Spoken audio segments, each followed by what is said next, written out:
The Honorable Judge Murphy presiding. Good afternoon, Your Honor. Good afternoon. Good afternoon, everyone. Thank you. You may be seated.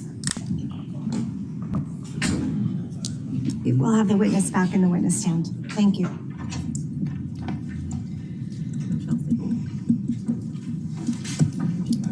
Yep. Come on up, have a seat. And I just want to remind you that you do remain under the obligations of the oath that you took when you first entered the witness box, okay? Thank you. And Attorney Smith, you're welcome to come up at any time. Thank you.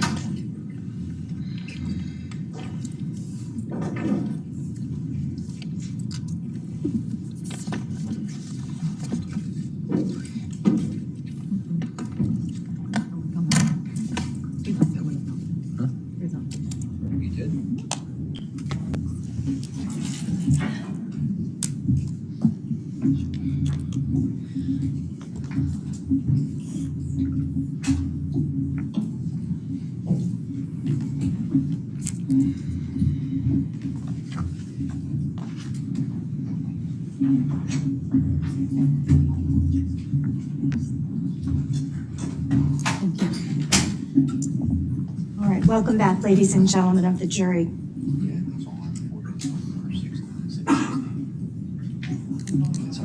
It's all right.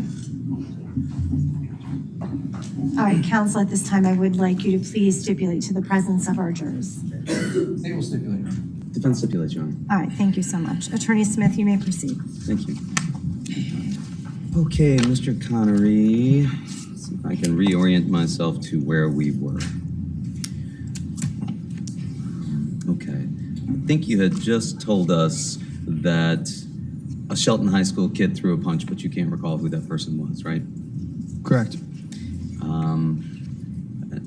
How far away were you from where the person threw the punch? I was at the mulch pile, so 5 to 10 feet. 5 to 10 feet away. Yeah, that's about that from the. You couldn't tell who it was that threw the punch, No.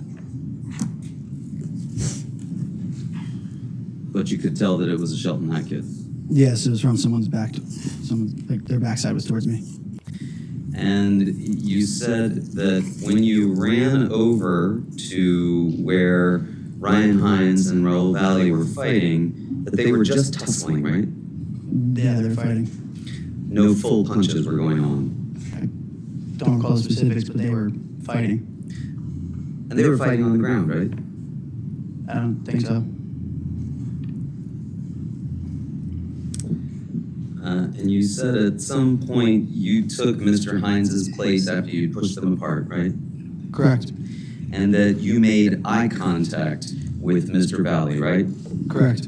And in fact, when you described that to Officer Bango on July 9th, you told him that he stared into your soul and made creepy, demonic eye contact with you, correct? Yes. Demonic eye contact? It was eye contact of someone who knew what they were going to do. It looked very unpleasant and very scary.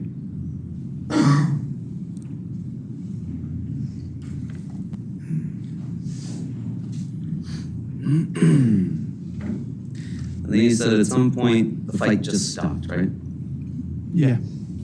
Do we see the fight just stop on that video? No, it keeps going. So this end of the fight where it just stopped, that occurred sometime after the end of the video, right? When I refer to the fight just stopped, that's referring to when me and Raul have separated. Okay. So after you and Mr. Valle separated, the fight continued, right? Yes. And who did you see involved in the fight at that point? I don't recall seeing what happened after that point. Did you see Faison Teal? No, I did not. Did you see Matthew Lockovich? No, I did not. Did you see Alex Bernson? No, I did not. Did you see Tanner Janowski? No, I did not. Did you hear Tanner Janowski? No, I did not.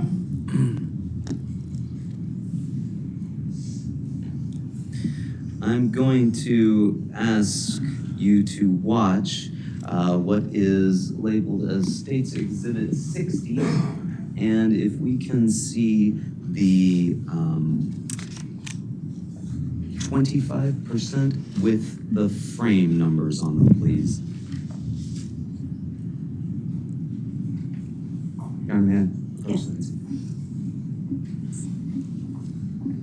I may ask ask this to be paused at various points, okay? Okay.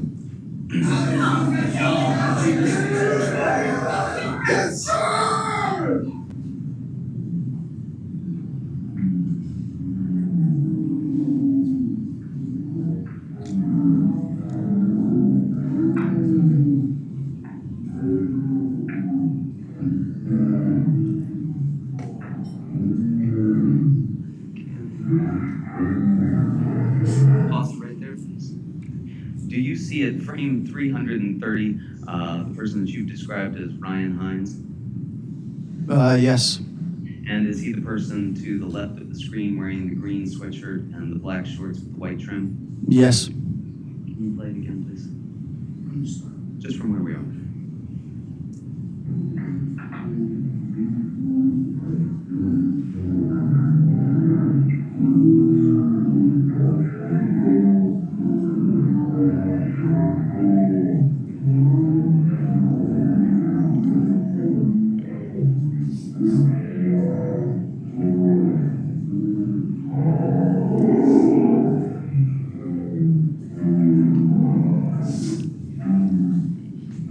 Did you see rain falling through the course of that video? Yeah. Do you recall it being misty and rainy that evening? Yes, I do. Do we have the ability to go to certain frame numbers on there? Yeah. Okay. Can you take us to just start at the beginning, frame 0?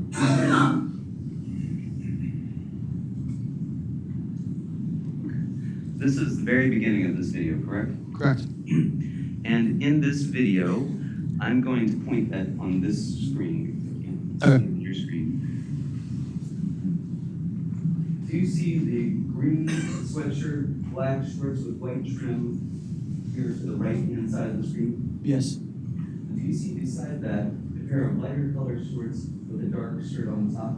I'm sorry. I can't see where you're pointing. I'm sorry, just to the right of the person you described as Ryan Hines. Yes, I can see that. You can see that on your screen as well? Yes. Is that you? No. You were wearing a dark top and light shorts that day? Yes. And who is that? That's not me. How do you know that's not you? Looks like there's a logo on the back of the shirt. Okay. Can we go to frame 10, please?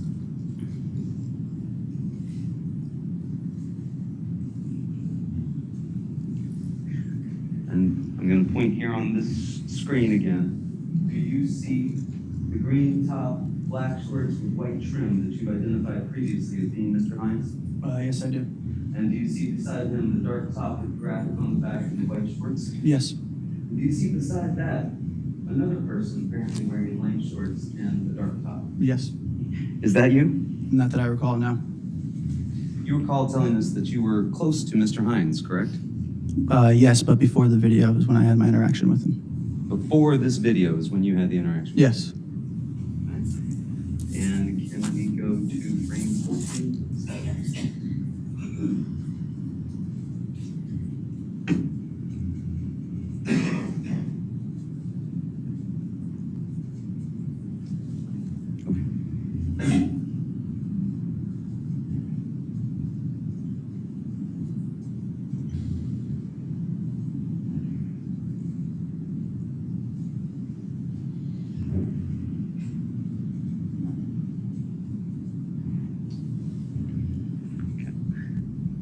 Trouble zooming, getting to that pinpoint.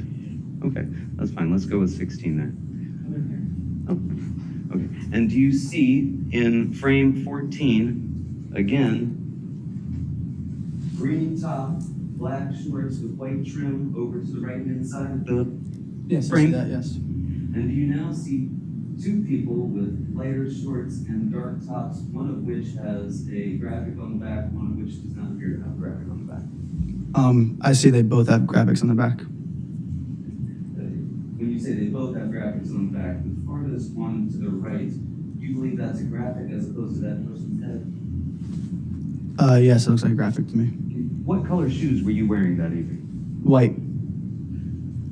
Would you agree that these two people both appear to be wearing white shoes? No. No. Okay. That looks like black. And can we play through to frame 29. I want you to pay particular attention to frames 25 and 29. Can you see the counter on the bottom? Yes, I can.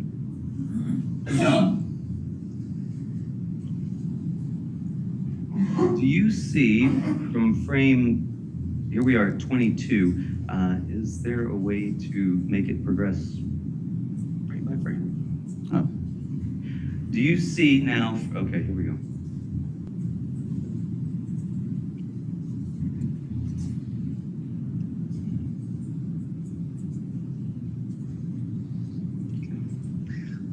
Let's stop there. Did you see those two people kicking their legs? No. No. Is there a way to, does that have a playback speed on it? We can slow it down. Really just want to focus in on 25 to 29.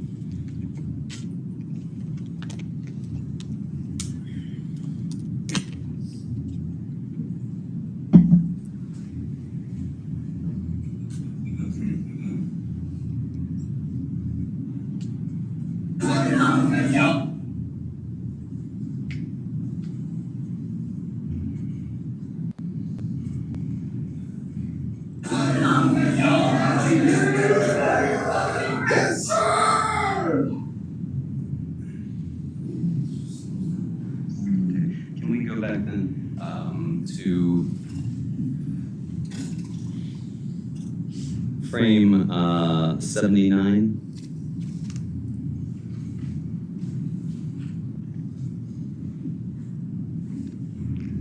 Thank you. That's fine. Yes, thank you. Perfect. Now, can you see this on your screen as well? Oh, yes, I can. And do you see sort of center left, again, Mr. Hines, green top, black shorts, and white shirt? Oh, yes, I see that. And do you see this person with dark pants, a white top, and some sort of multicolored graphic on the back? I can't see where you're pointing, sir. To the right, Mr. Hines, sir. Oh, you're talking about the, looks like long black pants, like the closest person? I think so, yes. Can you point again? Because yeah, actually, I'm sorry, you're blocking my vision. Do you have No way for me to do so. Do you have a pointer here? Yeah. Could you use that?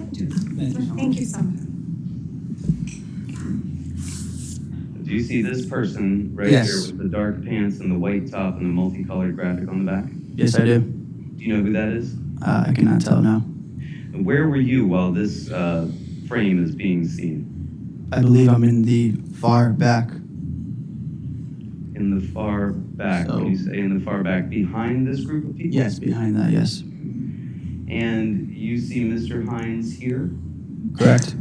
and you believe at this point you'd already been stabbed. Correct. You believe Mr. Hines has already been stabbed. Correct. Can we play forward to 112?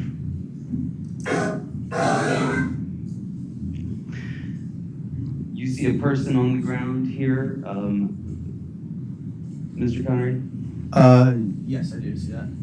Do you believe that to be Tyler De Silva? I can't tell in this, but Well, you described him before as wearing a blue baseball-style jersey, correct? yes. And can we play it to 135?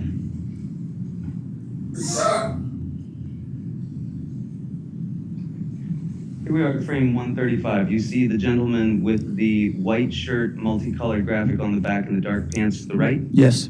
You see beside him a person with a dark shirt, light shorts, and some light shoes. Yes, I do. You see beside him another person, dark shirt, light shorts, white shoes. Yes. Would you agree that this person that we've just described in the dark shirt, light shorts, and white shoes is going to the left of the screen towards this altercation happening to the left? Yes, it looks like that. Would you agree that these other folks we've described, these two on the right-hand side, they are participating in something that's going on to the right side of the screen? Yes, they look like they're looking that way. And do you see on the far left what we've already identified before as being Enrico Fiola holding a camera? Yes. And can we play that ahead to frame 182, please?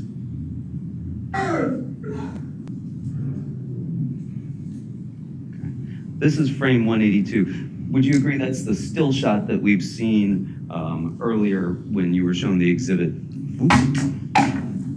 Easy for me to do. Would you agree? Yeah, it looks similar to it, yes. Right, because we see Enrico Fiola here again, right? He's looking towards the screen. We can see the light in his eyes.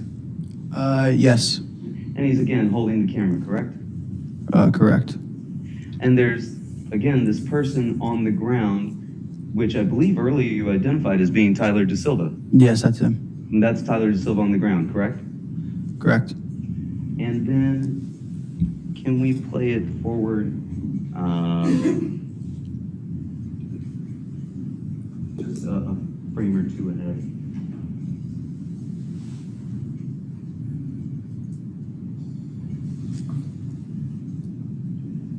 One more. I'm sorry, can you back that up to maybe 180? 180? Yep. And one more. There we go. Do you see here, again, Mr. Hines with the black shorts, the white trim, and the green top? Yes, I see him. What is he doing there? Standing over the kid on the ground. Can we play that forward to 183?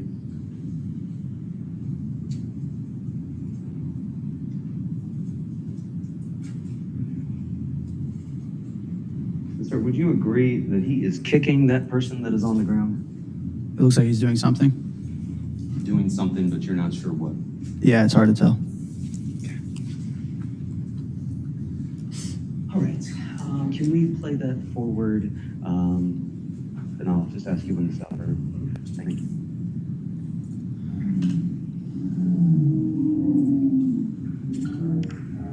Can you stop? Do you know who this gentleman is that is standing here in the front of the frame with the white shirt and looks like some sort of dark bottom? It's hard to tell with the light on his face. Can we play that forward just a little bit more? And again. Stop, please. Any idea who that was? It looks like someone named Alex Zaborak. I'm sorry? Alex Zaborak. Alex Zaborak. Yes. Do you remember him being there that evening? Yes. Did you tell anybody about Alex Zaborak being there that evening? No one's asked me about him. No one's asked you about it. Can you play that forward again?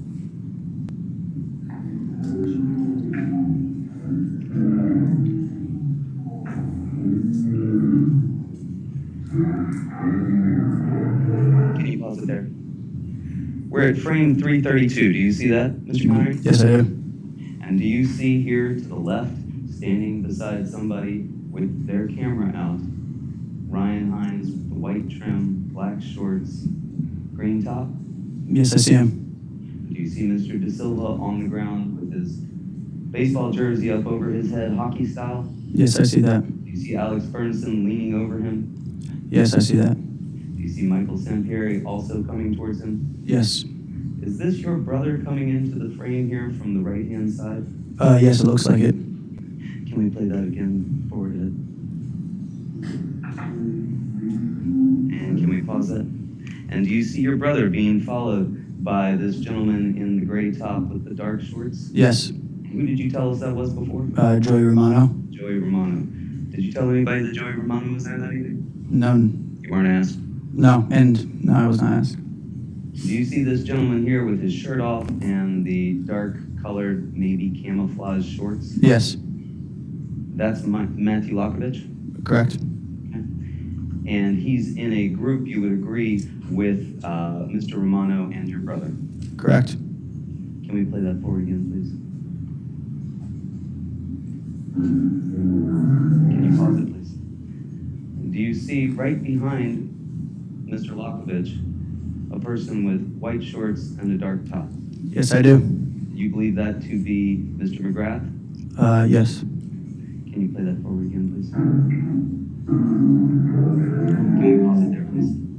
And you see Mr. Hines standing to the left of frame 400, correct? Correct. Green top, black shorts, white trim, correct? Correct. Jacob Villalobos shoving Mr. Da Silva, correct? Correct. And you see the leg and part of the body of Mr. McGrath, correct? Correct. And he's standing in close proximity to this group that is shoving Mr. De Silva away. You agree? Yes, somewhat close. Can we play that for him, please?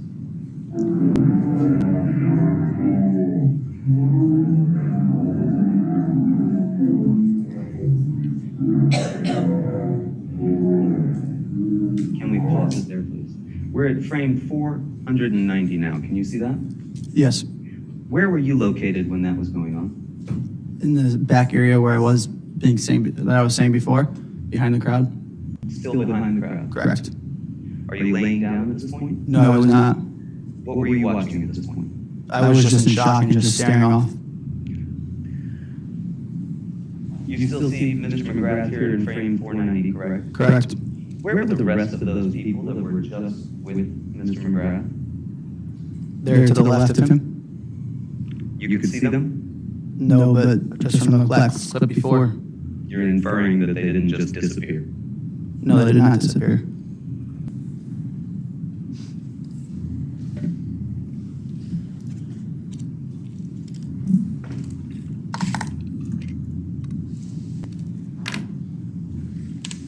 Now, it's your testimony that, at least when you saw Mr. Hines engaged with Mr. Valle, that they were just tussling, there was no punches, correct? They were tussling. I didn't see punches or anything else. Did you see Mr. Hines kick anybody? No, I did not see him kick. You didn't see him punch anybody? I didn't see punches. Did you see him tackle anybody? It wasn't tackling. It was just tussling. I don't know how to exactly describe it, but they were going at each other. And after you claim to have separated them, did you see Mr. Hines go and do any of the things that we just saw there on the video? No, I was not looking for that. You couldn't see any of that. No, I was not looking for it. Did you see Faison Teal stomping anybody? No, I was not looking for him.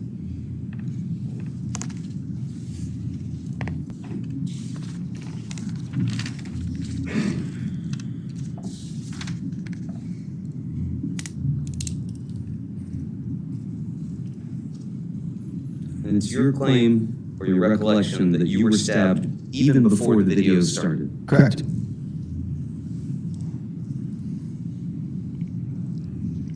And it's your claim that there were only 3 people involved in the fighting. From what I saw, when I was looking at the angle I was at, yes. And that most people are just sitting watching. From my point of view, correct. You were dressed similarly to Mr. McGrath that evening? Different color shorts and no logo shirt. Dark top? Yes. No logo on your shirt? Nope. White shoes? Correct. Light gray shorts? Correct.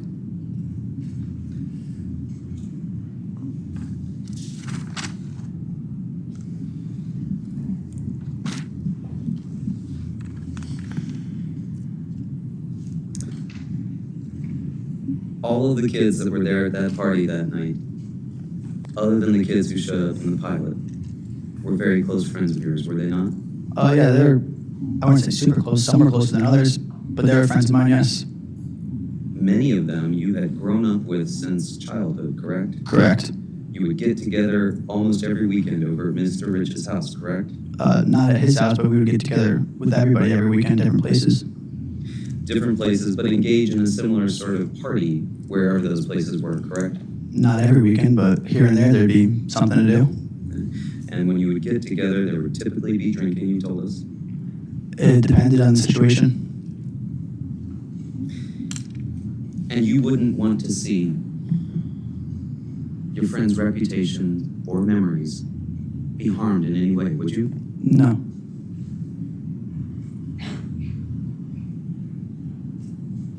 After watching that video the way we just watched it, does that change your recollection of anything that you told us? No. What I remember is what I remember. Thank you. Nothing further. Thank you. I have any questions?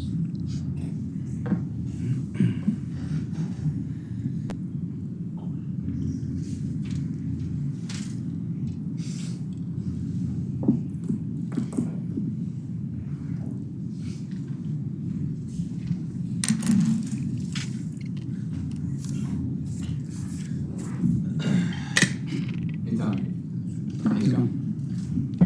Council just asked you about this video. Correct. This is frame 252. Do you know who that is by the car? Yeah, that's Raul Valle. You didn't see that, right? No. At the time? No. But you know that now? Yeah, I know now. Can you play the video, please? Stop. And frame 287 on the ground, that's Tyler DeSilva, right? Correct. But you didn't actually see that at the time of the video, right? No. Play it.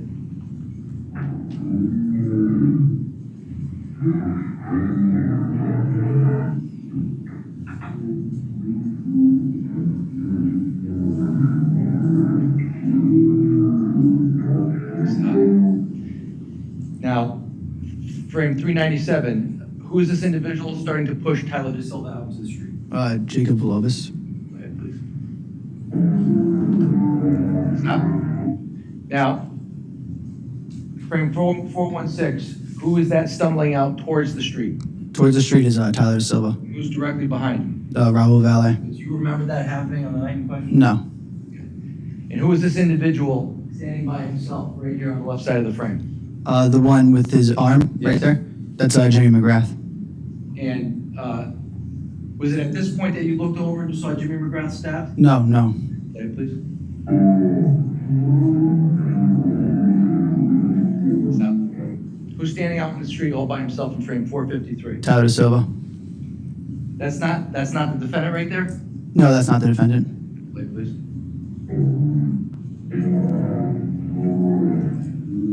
Stop. Now, this individual on frame 489, who is this right here? I'm sorry, you're blocking Frame 489 on the left side of the frame. That's Jimmy McGrath. Okay. Standing all by himself? That's what it looks like. Do you remember seeing this happen on May 14th of 2022? I saw him standing by himself, but after they drove away. Please play it.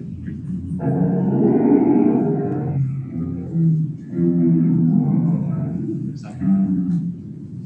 Frame 533. Do you see Mr. McGrath? Yes, I do.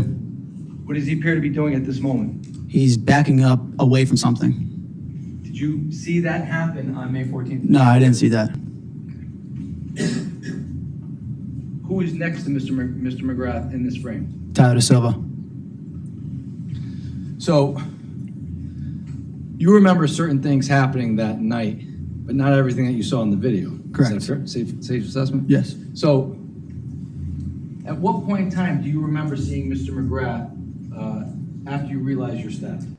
So after I realized I was stabbed, they had already driven off, and actually he was standing somewhere near where he is in this video, and that's when I saw him stabbed and fall to the floor. He pulled up his shirt, there's blood, and he just dropped.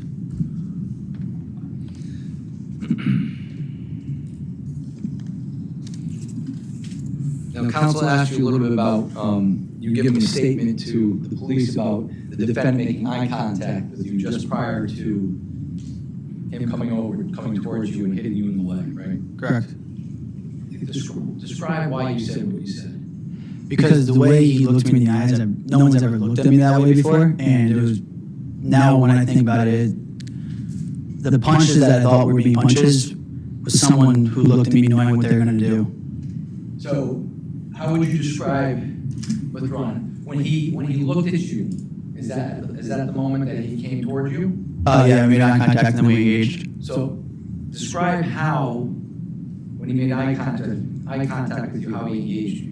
He was on literally bent over as I described before. He looked me up right into the eyes, and I looked at him, and then he came right at me with the leg, and that's when he was doing the hooking motion to my leg. And when he came at you, what was your reaction to that?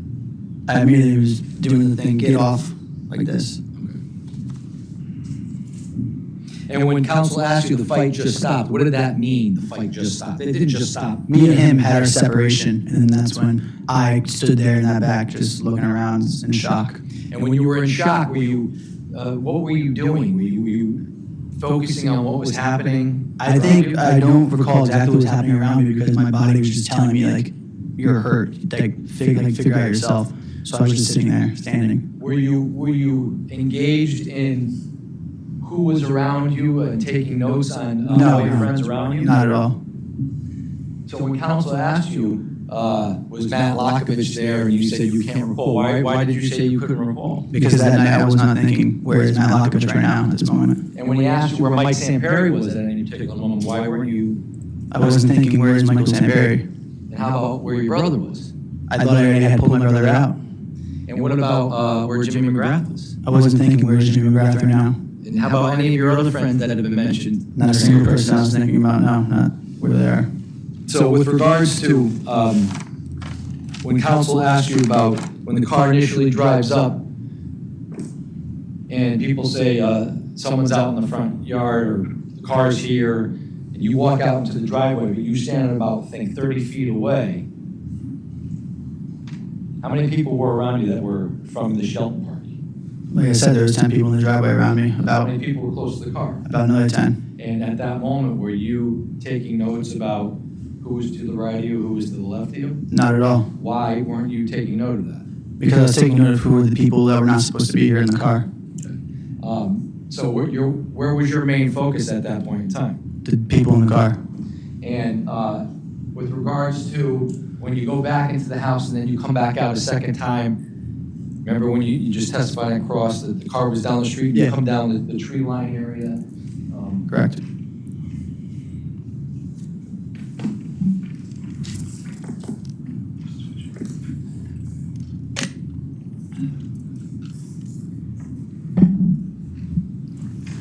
So I think your testimony, this is State's Exhibit 49, testimony you were somewhere down near the second red bush towards the street? Yeah, correct. Down the street. You remember when council asked you about, do you recall Faison Teal was in the yard at that time? Yes, I remember that. Do you remember what your response was? No, I did not see him. I do not recall seeing him. Why didn't you see Faison there? I wasn't in the yard, hey, where's Faison Teal? Thinking that. But was Faison Teal at Tyler Rich's house? Yeah, he was at the party, yes. You just can't recall whether or not he was in the yard at that particular moment? No, I cannot recall. Could he have been at the yard? Sure, he could have been, yes. Maybe you didn't see him? Wasn't looking for him. So, with regards to anybody that may have been around you, in addition to Faison Teal, again, was your focus on your friends around you or what was happening down the street? I was looking down the street. I wasn't thinking who's next to me in this moment.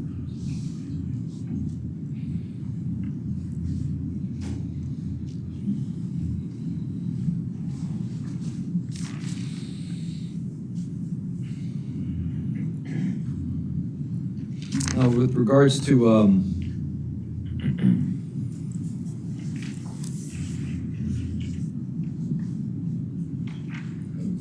one final question. Council asked you about this picture. State Exhibit 57. Recall that? Yes, I do. Do you know where that picture was taken? Yes, I do. Where was that picture taken? Mr. DeJesus' house? You didn't take that picture, right? No. How do you know that this is Mr. DeJesus' house? I've been over there before. Okay, and when you say Mr. DeJesus, who are we talking about? The father, the person who owns the house. Okay.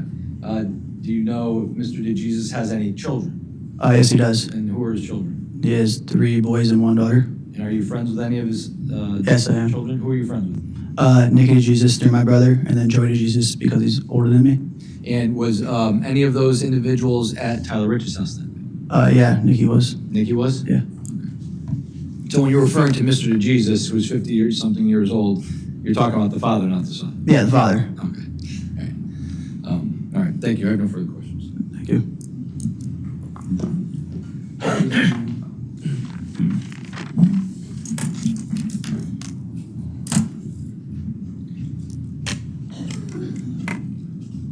You were just asked about when you had been out in the driveway, looking across the way. There were 10 of you in the driveway, you recall, and another 10 across the street with the car, correct? Correct. And you told us you were just focused on who was in the car that wasn't supposed to be there, correct? Correct. And that's why you didn't see anybody rocking that car, correct?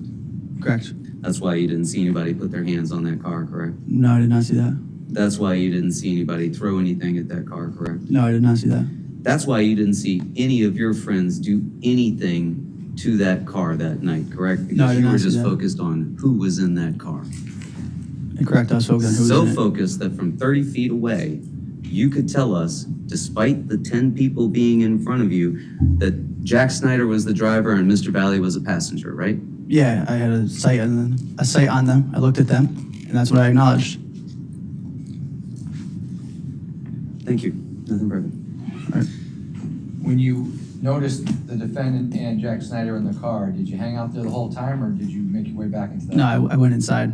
Okay, so you didn't stay outside the entire time during that? No, there was already so many people out there, I didn't need to be out there. No further questions. Nothing further. All right. All right. You're dismissed, Smith. Thank you. Just watch your step as you exit, okay? Thank you.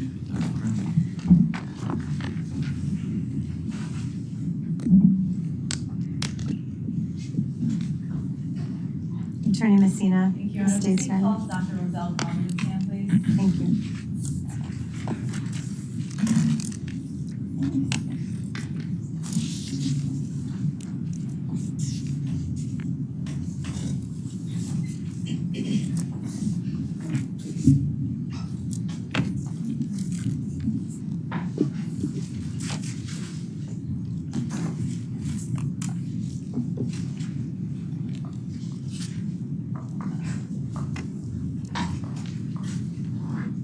Good afternoon. Yes, please step into the witness box and remain standing. Madam Clerk, to my right will put you under oath. Thank you. Please raise your right hand. Do you solemnly swear or solemnly and sincerely affirm, as the case may be, that the evidence you shall give concerning this case shall be the truth, the whole truth, and nothing but the truth, so help you God, or upon penalty of perjury? I do. Thank you. Please state your full name, spelling your last name. Roselle Crombie, C-R-O-M as in Mary, B-I-E. Thank you. And please state your business address. My business address is, it's 888 White Plains Road, second floor, suite 206, Trumbull, Connecticut, 0661. Thank you. You may be seated. Hi, Dr. Crombie. How are you today? Good afternoon, Tatiana. Good afternoon. It's a little bit difficult to hear in this courtroom. Okay. So as much as you can keep your voice up, we appreciate it. So thank you. Absolutely. Dr. Crombie, what is your current profession? I am a surgeon. Okay. And explain to members of the jury what degrees you hold. I hold several degrees. I have MD, MPH, which is a Master's in Public Health. I have a FACS, which is a Fellow of the American College of Surgeons, and FABA, which is a Fellow of the ABA. I'm double boarded in general surgery and surgical critical care, and I am fellowship trained in burn surgery, which is traumatic burns and reconstructive plastics. And what hospitals are you affiliated with?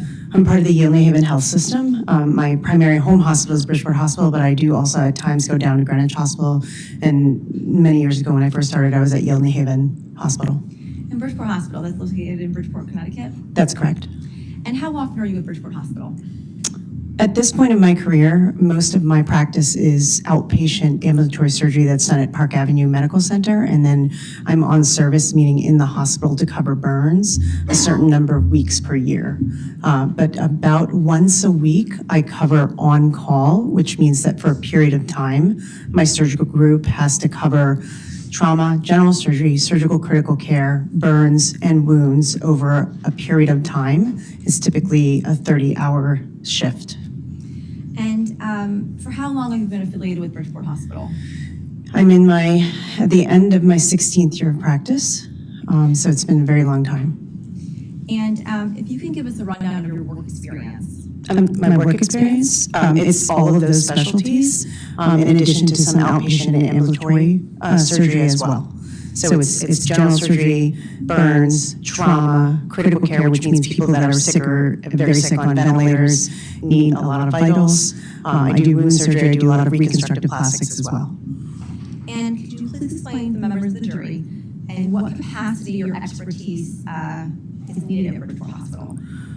Primarily for burns is what I'm renowned for. If you look up my name nationally, but additionally, again, I do reconstructive plastics. I cover trauma when I'm called to about once a week. Whatever comes in through the emergency room that needs addressing by a surgeon at certain times. In your specialty of trauma, explain to members of the jury, are you in one particular department at Bridgeport Hospital, or are you called into any department when needed? Good question. So a lot of the general perception is that we're just sitting there in the emergency room, and that's exactly not what happens. So I'm a surgeon. I'm part of the Department of Surgery, Surgical Critical Care, General Surgery, Burns, Wounds. I know I keep repeating, but just to stay on the point. when there are different types of consults that come throughout the hospital or outside of the hospital, and we're called to either different floors or different sections of the hospital, then we go and we see the patient and we evaluate them. Sometimes it's up on the 10th floor where there's a cardiology issue. Sometimes it's in GI or gastroenterology. Anywhere where there is a need for either any of those particular specialties that we cover, that's where we go. The emergency room obviously is one as well. Have you testified in court before? Multiple times. And do you have any teaching responsibilities? I do. I'm faculty at Yale School of Medicine, Department of Surgery. Does that involve teaching residents? It does, yes.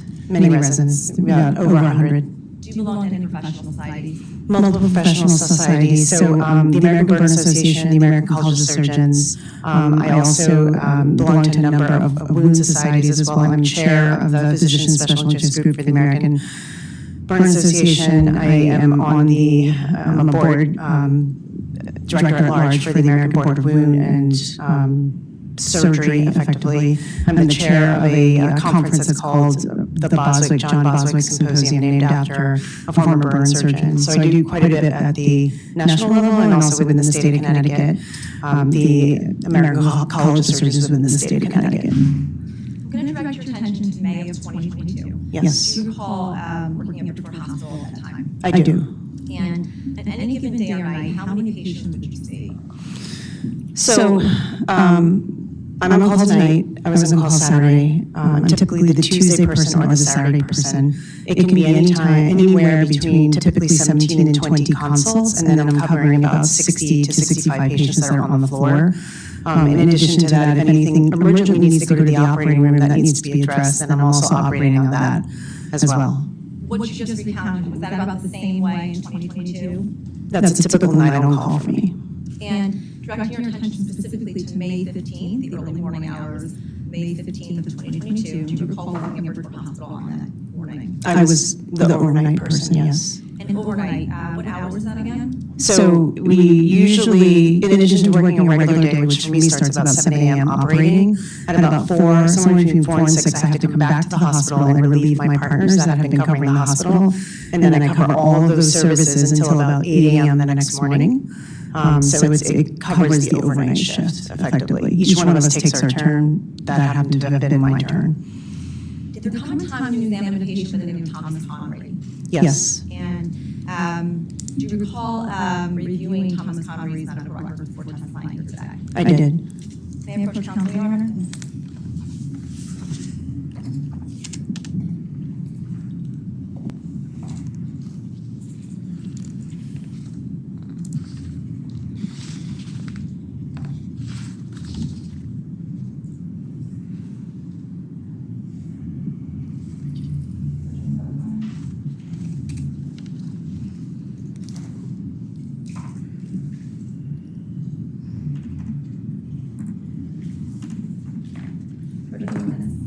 Dr. Conley, I'm going to be showing you what's marked as Exhibit 81 for ID purposes only. Just please review this and let members of the jury know, what is that document? This is the medical record of the said patient, Thomas Connery.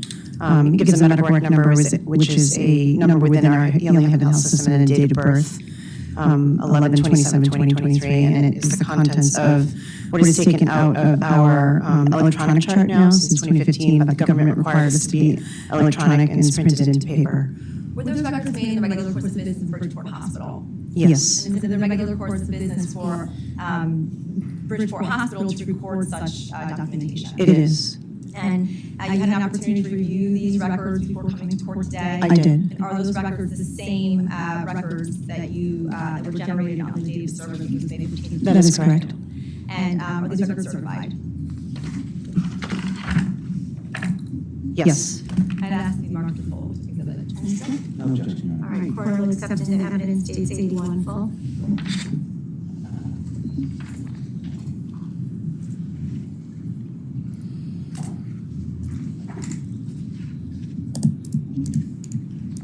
Dr. Cromie, giving you back states 81, now full exhibit, you can now reference states 81. Dr. Cromie, looking at states 81, when was Thomas Connery admitted into the hospital that morning?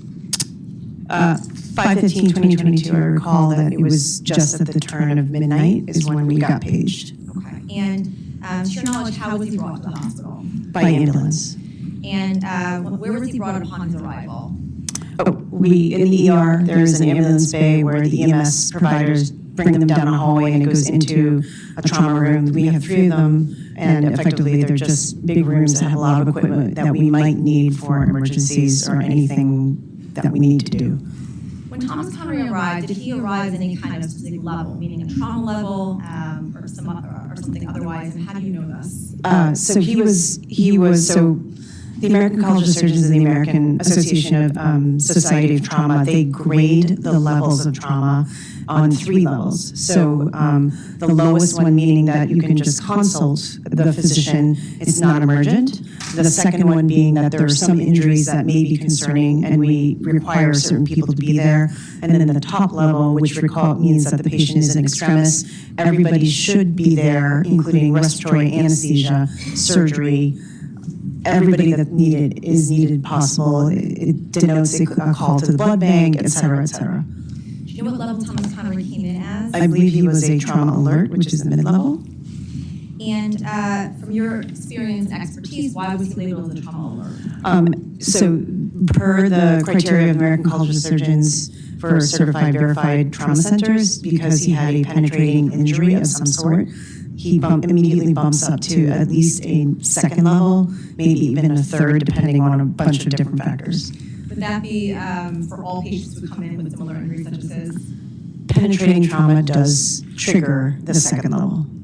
And please explain to members of the jury how you came about, how you were asked to assess his injuries. How were you called to assess his injuries? So in a typical night on call, I'm the attending on call. I have a chief resident, which is anywhere between a PGY 3 and a PGY postgrad year 3 to postgrad year 7, basically. And then there's a mid-level resident, which is the person that primarily covers any consults that come through the ER or any emergencies like this, and then an intern. So what typically happens in many hospitals throughout the United States is that the mid-level or the consult resident goes and evaluates the patient. There's also a separate residency program called the Emergency Medicine Residency Program that also evaluates the patient. And it's part of both the learning process and the incredible need to have multiple parts to patient's care in medical care. And the mid-level resident, we all got the page, the mid-level resident then speaks to the chief level resident, and then they evaluate the patient and call me and give me a head to toe. And then I go and examine the patient. I'm going to direct your attention to State's Exhibit, I believe it's 81. Page 2 under where it says History Chief Complaint. Can you please read what it says under that line? Stab wound, multiple stabbings to the left thigh, trauma alert called at 0042, so 12:42 a.m., direct to trauma 4, which is one of our main trauma rooms. The trauma room was 4, correct. And how many do you have? We have 3 that are active, but we can spin to more than that if needed in a mass casualty incident. I'm going to direct your attention to State 81, page 6. Towards the bottom of that exhibit under the heading ED Notes by Messa Marissa RN. Can you please read what it says there, starting with the sentence on assessment?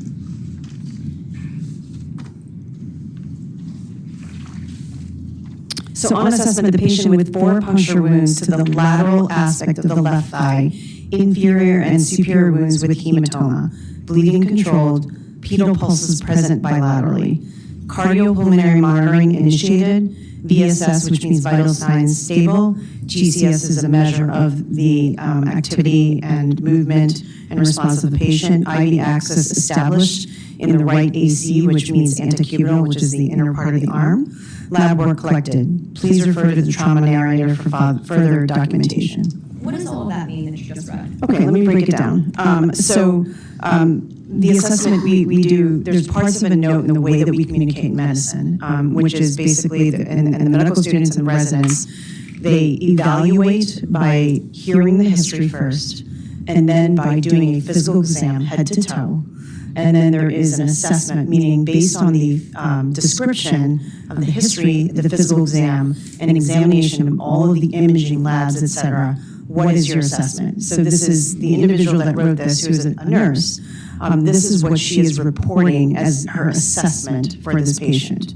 So 4 puncture wounds, so 4 stab wounds, lateral aspect of the left thigh, so there's laterality, so there's left and right. Lateral means to the outside of the body, medial means to the inside of the body. So it appears that there were 4 puncture wounds to the lateral aspect, so outside of the left thigh.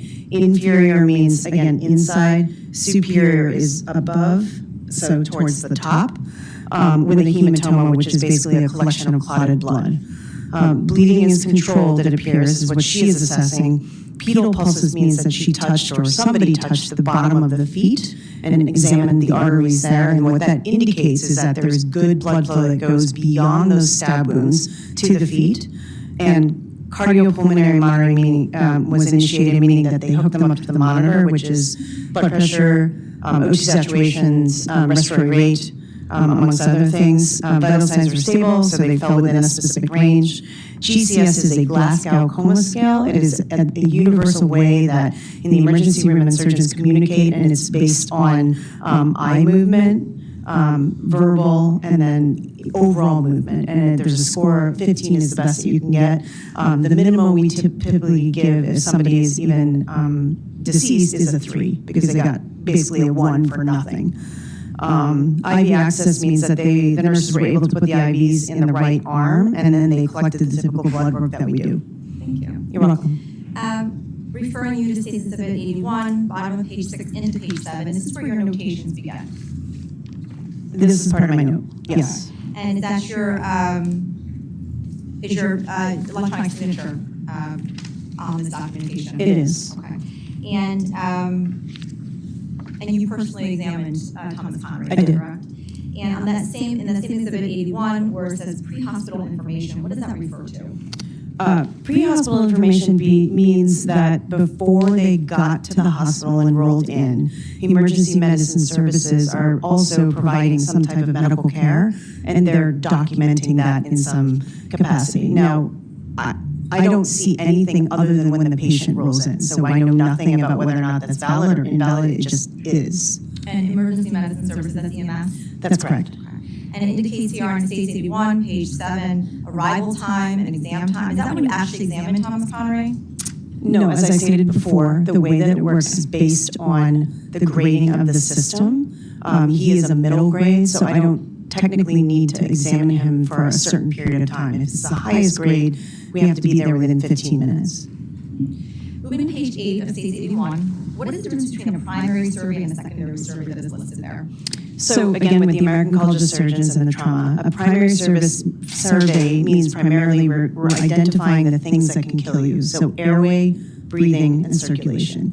And so those are the primary survey that we have to evaluate. Airway, I'll give you for an example. So if airway is not working because they don't have a breathing tube and you stop there, you cannot move on to identify whether or not they're breathing because they may not stop breathing until you have an open airway. So that's the time that we get anesthesia to come in, put a breathing tube. And then you keep going down until you're done with circulation, evaluating all the vessels throughout the entire body and making sure that they have good pulses. The secondary survey is then after you've got the patient stable and you've got all that documentation is really looking at things like eye movement. Do you have blood in your ear? Are there any other deformities because of fractures and stuff like that? So that's all documented as a methodical way so that nobody misses anything. Now, prior to assessing Thomas Conrad that morning, had you had occasion to treat patients with stab wounds in the past? I have. And upon examination of Thomas Conrad, were his wounds consistent with stab wounds to the thigh? They were. And do you base your conclusions on self-reporting, your personal observations, or a little bit of both? In terms of that they were stab wounds? Correct. So it's a little bit of both, but there are also some imaging studies that are done. And within the imaging studies, things that we're looking for are communication of air into the deeper tissues. And he did get what we call a CAT scan. So it's evaluation of the actual soft tissues and bones that showed that the injuries on the skin were consistent with a deeper injury down below. I'm going to direct your attention back to States Exhibit 81 on page 9. Are those notations a continuation of your secondary survey of Thomas Conrad? They are. And directing your attention to page 9 under where it says extremities. If you can please read that to the jury and then explain why this was concerning to you. Sure. So this is an evaluation of the extremity on the secondary survey. Left thigh with 4 stab wounds with no active exsanguination, meaning no active bleeding at the time when we saw him. Inferior anterior stab wound, again, that's the inferior, so inside in the front anterior stab wound with a small hematoma, so small clotted blood. Range, ROM means range of motion intact at the hip joint, knee joint, and with the foot, meaning that his hip, his knee, and his foot moved completely normally for what we would expect of this age. No focal neurological deficits, which means that we tested both motor and nerve, and it was equal to the other side, and there was nothing missing. No vascular deficits, meaning that they were palpable with the different pulses, femoral, popliteal, dorsalis pes. These are all anatomic as we're working down from the hip all the way down to the foot. With an ABI of these or bony tenderness of the extremities, normal passive range of motion, meaning that there wasn't anything inhibiting us from bending his legs, of the extremities without pain, except noted above, no abrasions, lacerations, contusions, ecchymosis, hematomas, or foreign bodies were noted on the physical exam. I just also want to point out the ABI, which stands for the ankle brachial index, is another completely subjective where we measure the blood pressure at the brachial, meaning arm, and the ankle index. It should be equal and bilateral on both sides, and it should be 1. There are some elderly patients that have some vascular disease, meaning that they have smoked or they've got atherosclerosis. Sometimes you can have a decrease between 1, but in a normal young man, such as it should be close to 1. So in the area where the stab wound was on the left thigh, that limb was slightly decreased. Why was it alarming to you?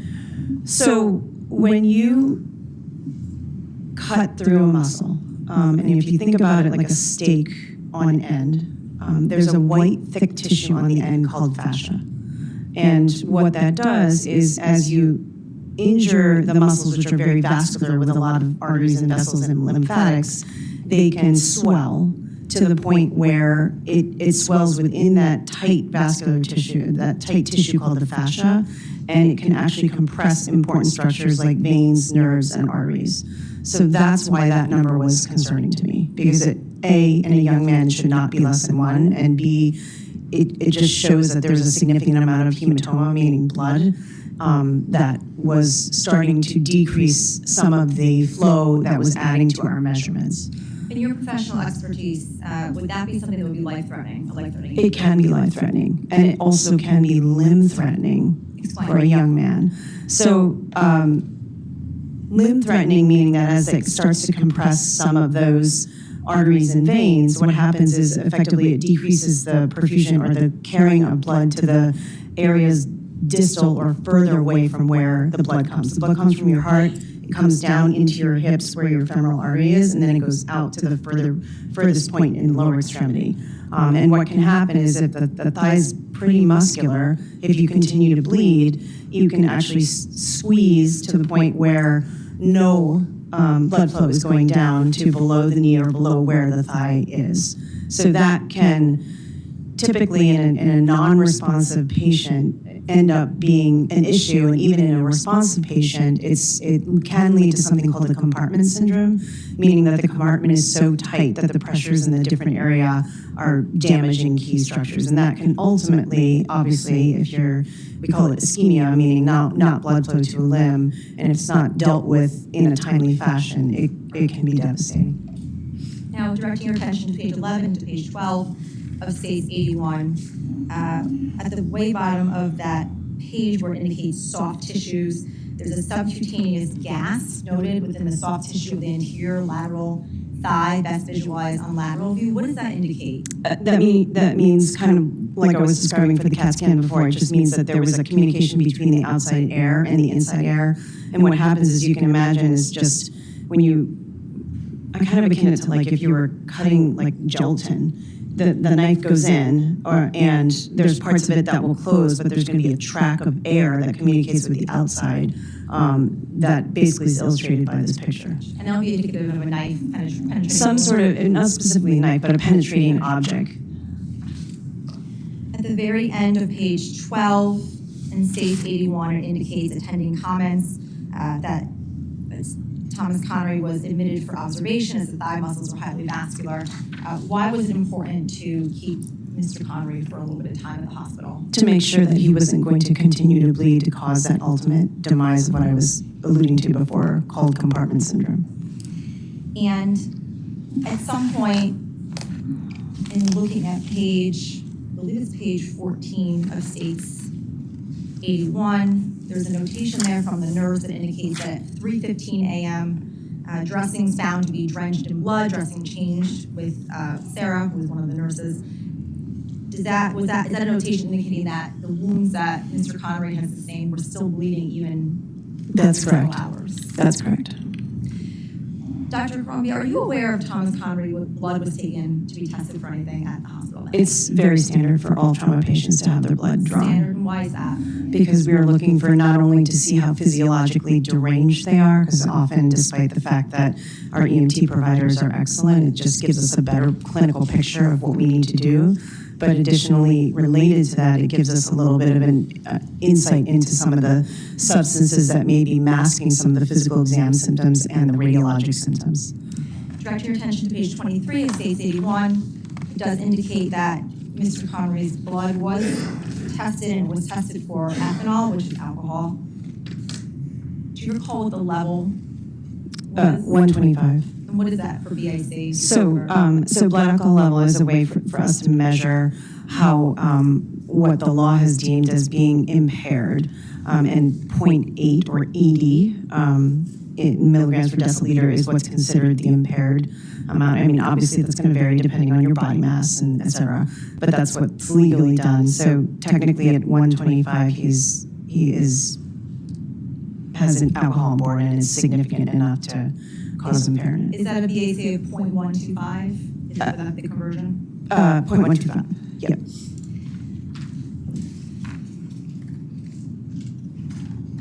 With the fact that Thomas Connery had alcohol in his system, would that have affected his injuries or how he was treated at all?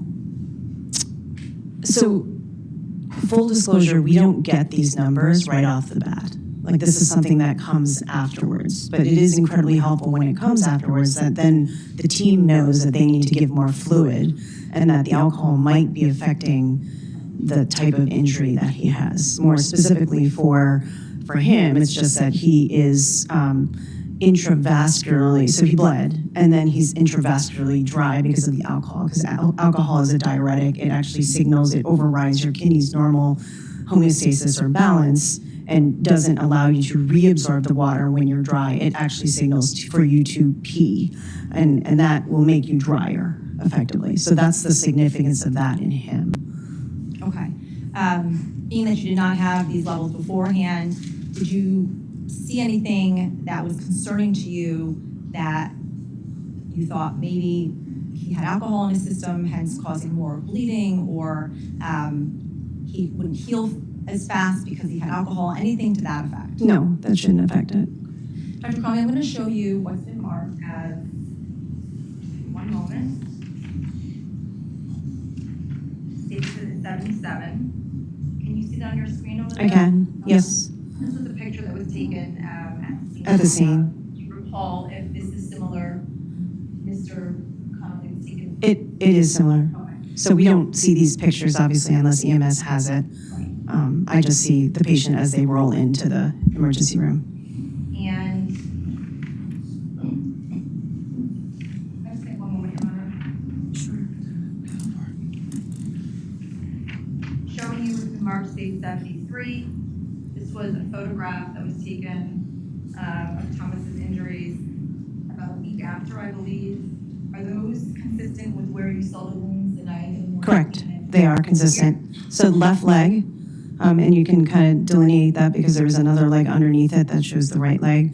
Lateral is the outside of the leg, like I was saying, and those are three of them. There was one on the other side. So when we talk about this is the lateral, the opposite of that is the medial.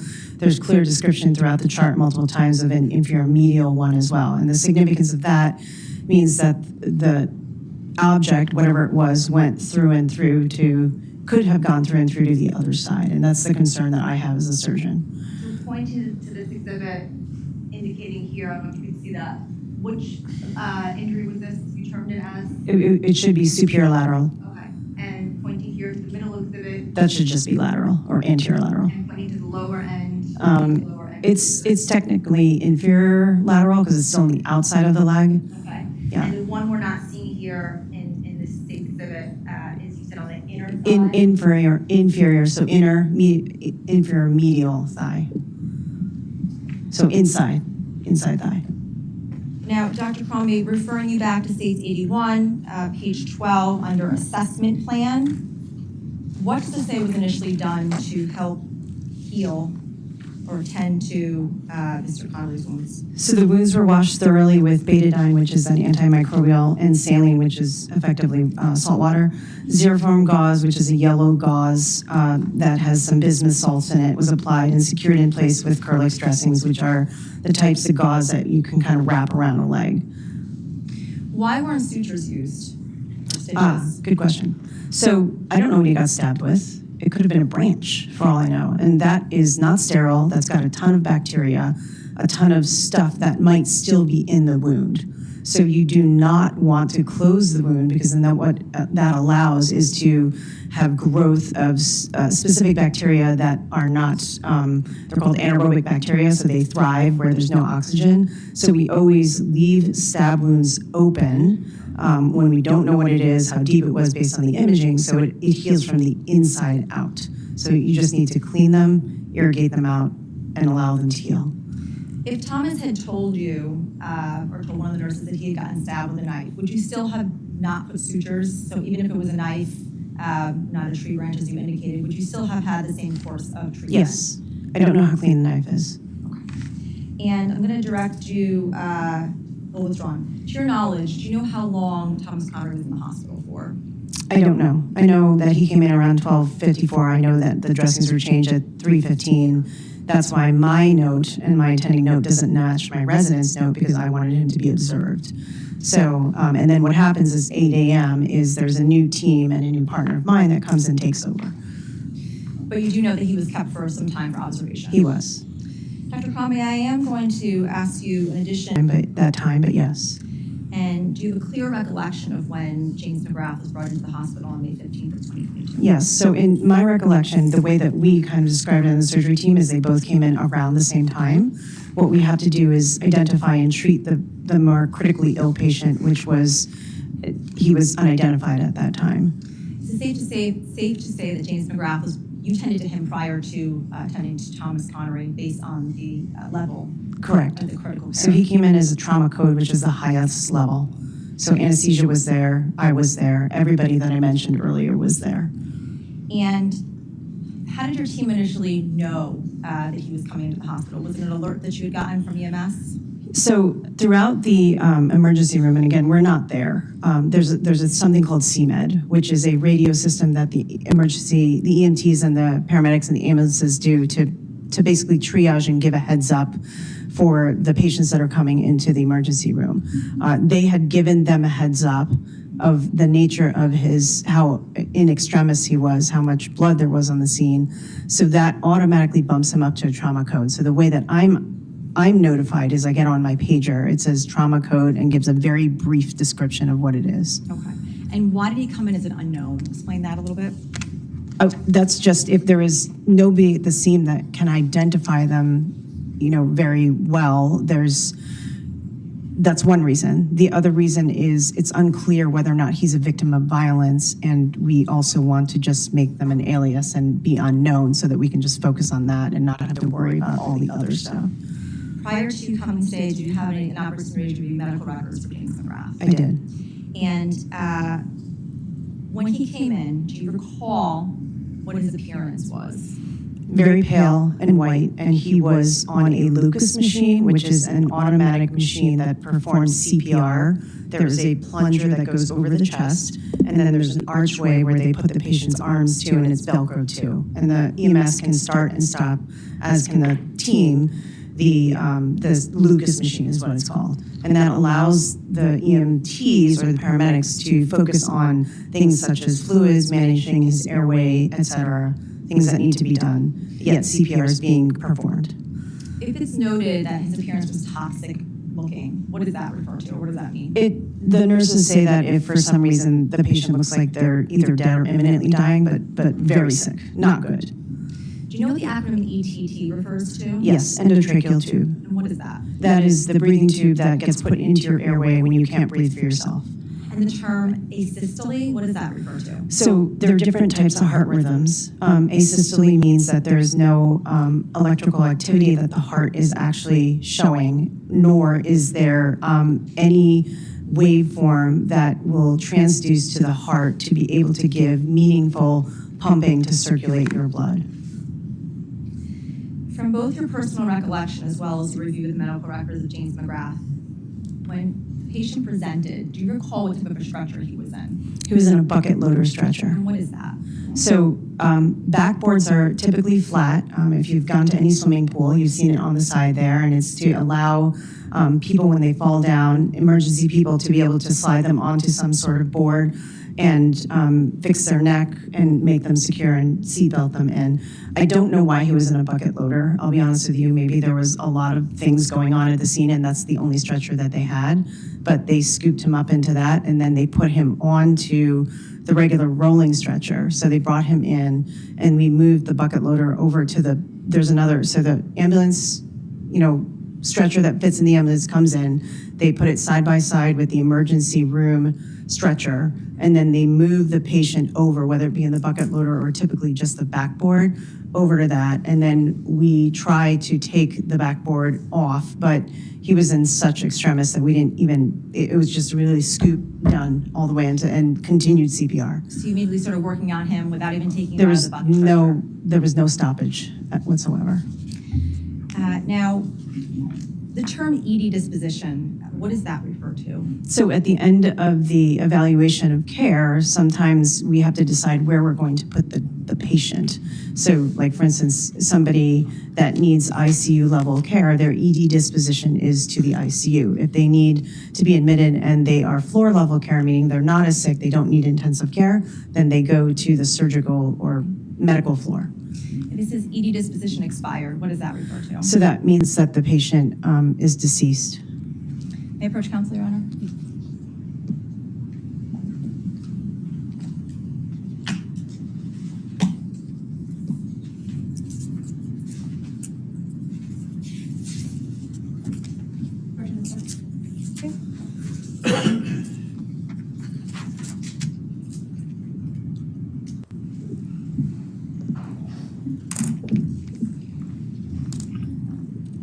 I'm showing you this is marked as state 82, right? These represents recognize this document.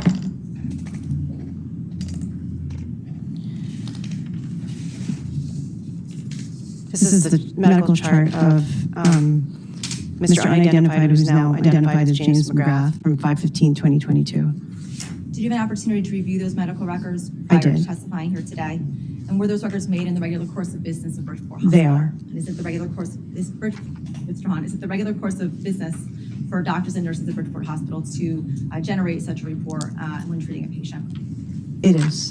And are they under an obligation to record information accurately? They are, and I am. And is it a certified documentation? It is. I would like to get this marked as a full exhibit. No objection, Your Honor. All right, court will accept into evidence states Exhibit 82, full exhibit.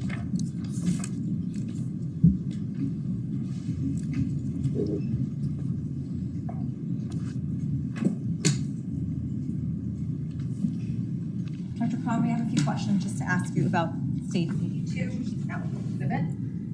Let's reference those.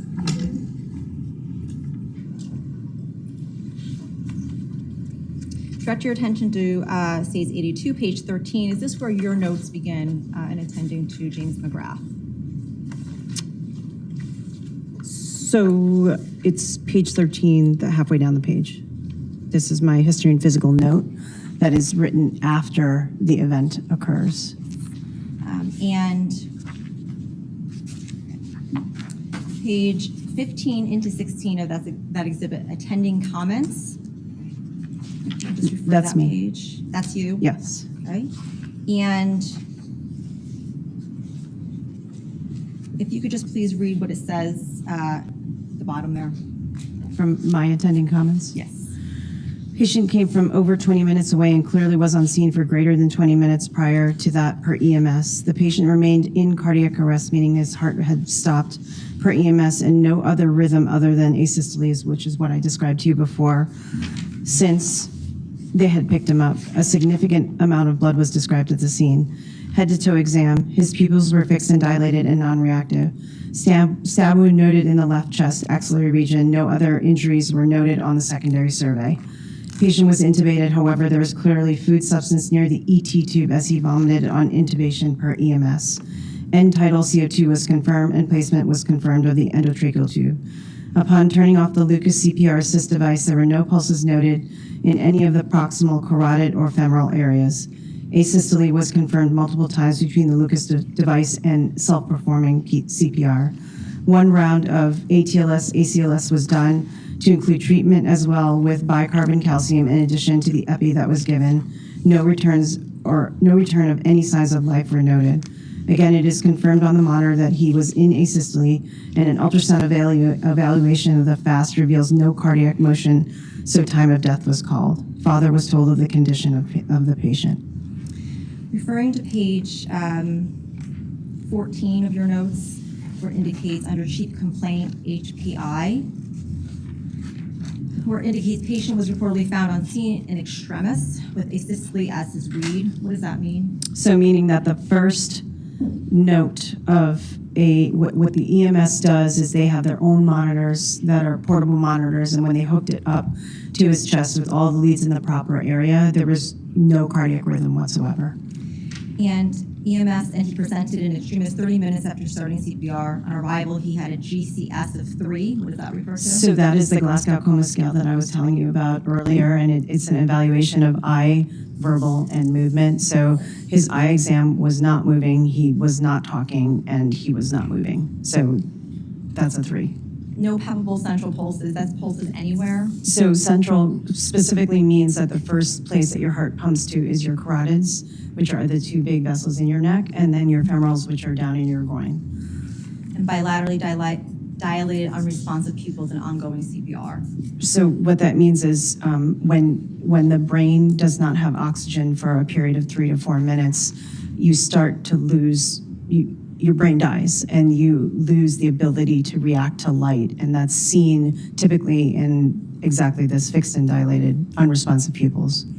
Directing your attention to page states, I believe we're on 82, page 15 of James McGrath's medical records under trauma bay events, where it indicates resuscitation, those 4 bullets underneath. Yep, so epinephrine times 2, so they gave adrenaline, which is a drug that we typically give that is naturally occurring in our bodies in the adrenal gland to try to kickstart the heart. It was given 2 times with continuous CPR. No ROSC achieve means that there were no spontaneous live events that were return of spontaneous circulation was not achieved. Cardiac ultrasound, we have a ultrasound in the trauma bay that can look at a bunch of different things, but we specifically looked at the heart and it was not moving whatsoever. And then patient declared dead at 12:52 a.m. Dr. Comey, who declared James McGrath dead? It was technically my resident, but I was there supervising. And do you... So there's a team that comes in with everybody, and we have pastoral care. We have pastoral care residency program. So they typically try to figure out where the family is. So I turned and I asked where the family was, and they brought me to where Mr. McGrath was. And do you have a recollection of telling the father that his son had passed away? I do, very vividly. And directing your attention, withdrawn. Dr. Conway, there was some indication that James McGrath had an elevated blood alcohol level that night. Anything about that fact that would have affected his injuries or the fact that he had died? No. Regarding the alcohol? No. Would you have treated him any differently if we would have he had not. alcohol in his system? We don't know that at the time, as I stated earlier. And would he have still succumbed to his injuries even if the alcohol was present? For this particular injury, yes. And is there anything, Dr. Conway, that you vividly remember when you took withdrawn. Was James McGrath ever taken out of that bucket stretcher and put somewhere else at some point? Yes. So before I went out to go find Mr. McGrath, what we typically do to try to help the family see their loved one for the last time is the whole team, particularly the nurses, will clean up. It's a little messy after we've been working on somebody particularly that had bled significantly. So what we had done is all hands on deck because it was a big bucket stretcher, which is much heavier than it. And when we went to basically pull the bucket stretcher onto a clean stretcher, there was liters and liters of blood that spilled all over the floor in the trauma bay, all over. It was in the bottom of that bucket. So we had to clean that up again, which is consistent with the type of injury that he had. Do you have a vivid memory of that? I do, because I did not want to go get his dad before we cleaned all of that up. Final question, Dr. Crombie, from your expertise with an injury to the heart, such as the one that James McGrath suffered, what were the chances that he would ever survive such an injury? Impossible, unless it happened in the hospital and we were right there to crack his chest. Thank you. I have no further questions. Attorney Smith? Would you like me to begin, Your Honor, or would you like? Do you have an estimate on how long the cross will be? I think if Your Honor is okay with going perhaps a little past 3:30, that we should be able to complete the cross-examination. All right, why don't we keep going then? Thank you.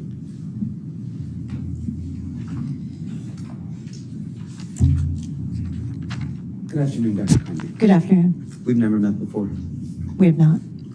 We've never discussed this case before. We have not. You are here to tell us today about the things that you did after the events that led to these injuries, correct? That's correct. And you were telling us that as part of what you did, that some blood was drawn from Mr. Connery, correct? Correct. You didn't know that at the time, but you told us that his blood alcohol level was a 0.125, correct? That's correct. And you said that 0.8 is considered impaired, correct? Correct. And 0.8 is considered impaired as far as for legal purposes for driving or for medical purposes or both? Well, it could be a little bit of both. And I believe it's 0.08 when we do the conversion over. Okay. So a 0.08 is too impaired to drive under the law, correct? Correct. And is also, medically, is that a different sort of level of impairment than what we It is. use? It Okay. is. So I guess I should explain that to you. So just like I was saying, like depending on your body mass index, depending on your age, depending on, there is a enzyme in our livers called alcohol dehydrogenase, which breaks down the alcohol into the different components.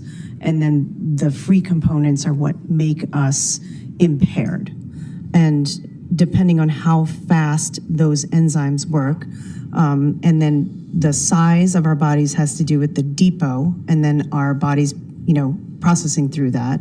The enzymes itself can be affected by multiple different factors, including any meds that you're on.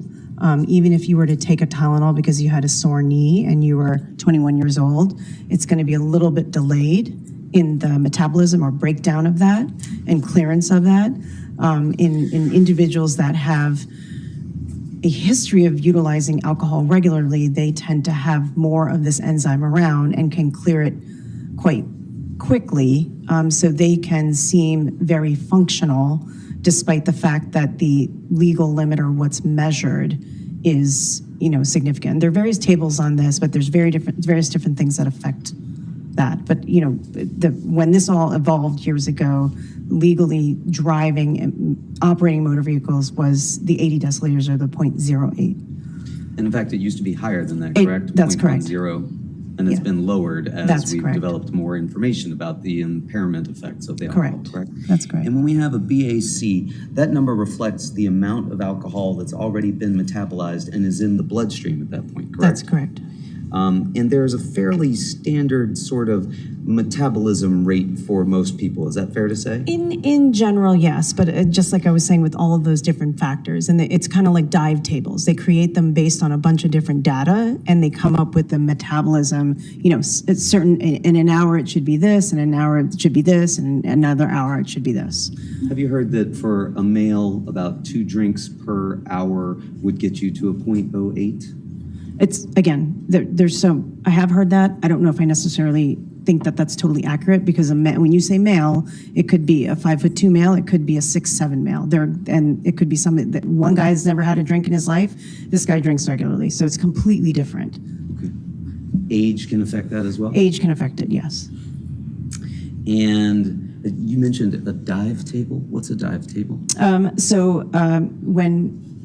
For those individuals that do scuba diving, the Navy tested exactly almost similar to alcohol, the amount of nitrogen that is in your blood that precipitates out if you dive a certain depth. And they tested it on various naval individuals, and then very similar to the alcohol tables, they have a level of clearance per hour depending on the depth and the time that you were exposed to the oxygen. Okay. And you told us that a 0.125 would indicate significant impairment, correct? Well, I wouldn't say it's significant, but it is impaired, again. Okay. So you don't recall telling us that would be significantly impaired? No, significant is 500, 600, which I have seen. That's significant. 500 or 600, that would be close to fatal, would it not? Depends on the individual again. A 0.50, half of their blood being alcohol, and that would not be fatal? So it's not a half. So you think 0.5 is 50% of your blood volume. It's actually a measurement of the ethanol or whatever is in your system. So they measure it on an assay, and they actually, it doesn't mean 50% of your blood. It's an assay.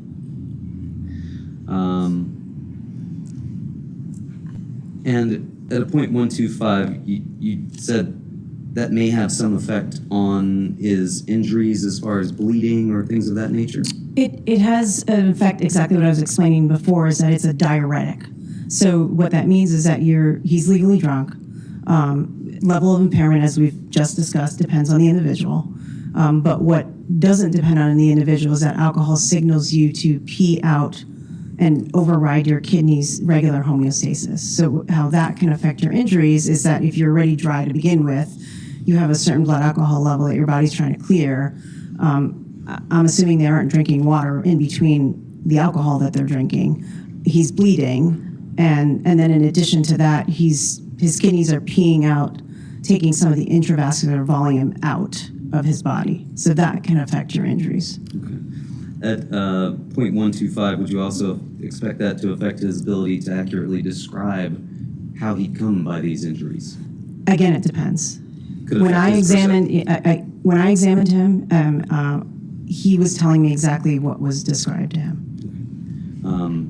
Could it affect his perception at that level? It's hard to say. Again, it just depends. Depends on the person. It depends on the person. It's very different. Would you expect somebody who had only had 2 beers a few hours beforehand to have a 0.125? It depends. It has to go back to that alcohol dehydrogenase enzyme that I'm talking about, how active it is or how inactive it is. And then some of it is also just genetically, some people have more active alcohol dehydrogenase than others. So you're saying that you would expect somebody who had 2 beers a few hours before you saw them to still have a 0.125? It can happen.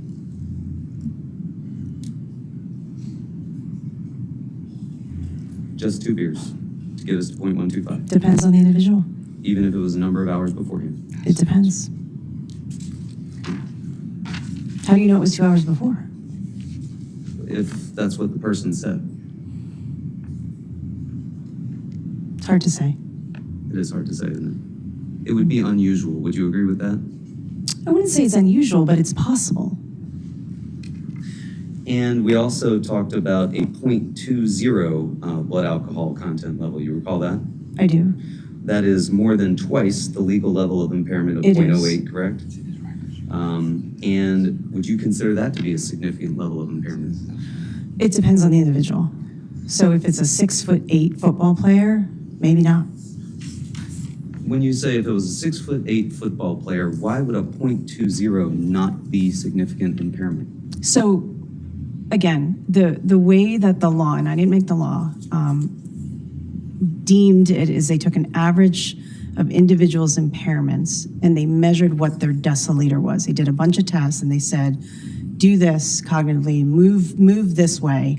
And that's how they came out with a 0.8. And that's now in a larger, more massed individual with a bigger liver, they can metabolize just better. Each one of us is different. We're a mosaic of all of our genes. It depends on what their level of impairment is. But you would agree that the law has said that .08 is... To operate a motor vehicle to or operate. motor, yes, Or boat, or both. heavy machinery. Correct. And so, if this jury was interested in why Mr. Valle did what he did that night, that's not anything that you could help them learn about, is it? So I am here to describe the two patients that I took care of. I don't actually know who Mr. Valle is, I'll be honest with you. Okay. But I'm here to talk to you about the injuries that we treated that night and how we attempted to save one of the victims. Very good. Thank you. You're welcome. Any redirect? No redirect. All right, thank you, doctor. You're relieved. Thank you. Just watch your step as you exit the witness stand.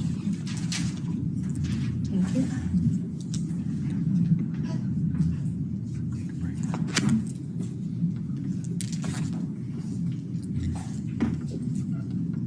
Just a quick question to the state, if I could inquire, was that the last witness that the state had lined up for today, or do we have another witness to call? I believe we actually have another witness if you want to start the witness. All right, why don't we do our 15-minute recess then, and then we'll get started on that. All right, court's going to stand in the afternoon, 15-minute recess. Thank you. All right, court.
session, the Honorable Judge Murphy presiding. Good afternoon, Your Honor. Good afternoon. Good afternoon, Your Honor. Good afternoon. You may be seated. Thank you. Counsel, are we prepared to call the next witness? We are, Your Honor. All right, we'll bring the jury in then. Thank you.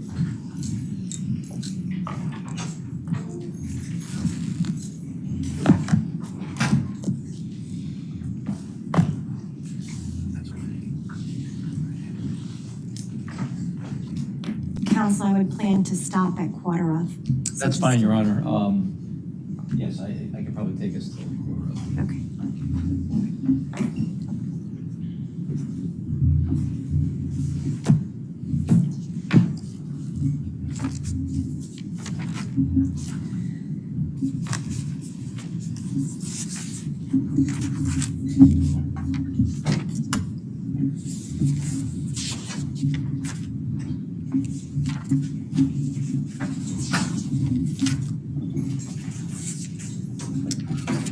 Welcome back, ladies and gentlemen of the jury. Counsel, please stipulate to the return of all of our jurors. State will stipulate, Your Honor. Defense stipulates, Your Honor. All right, very good. So the state at this time, if you would like to please call your next witness. Thank you, Your Honor. State would call Ryan Hines to the stand. Thank you.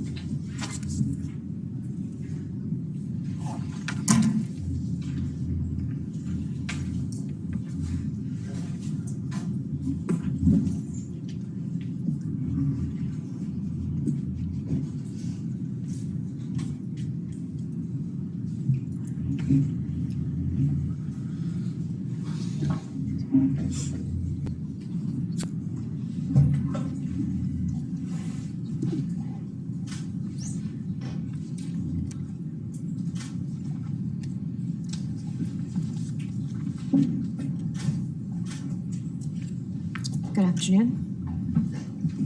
Please step up into the witness box and remain standing. Madam Clerk is going to put you under oath. Thank you. Please raise your right hand. Do you solemnly swear or solemnly and sincerely affirm, as the case may be, that the evidence you shall give concerning this case shall be the truth, the whole truth, and nothing but the truth, so help you God, or upon penalty of perjury? Thank you. Please state your full name, spelling your last name. Ryan Hines, RyanHeinz, Thank you. And please state your address. 91 Beach Drive. All right, thank you. You may be seated. You may proceed. Thank you, Your Thank Honor.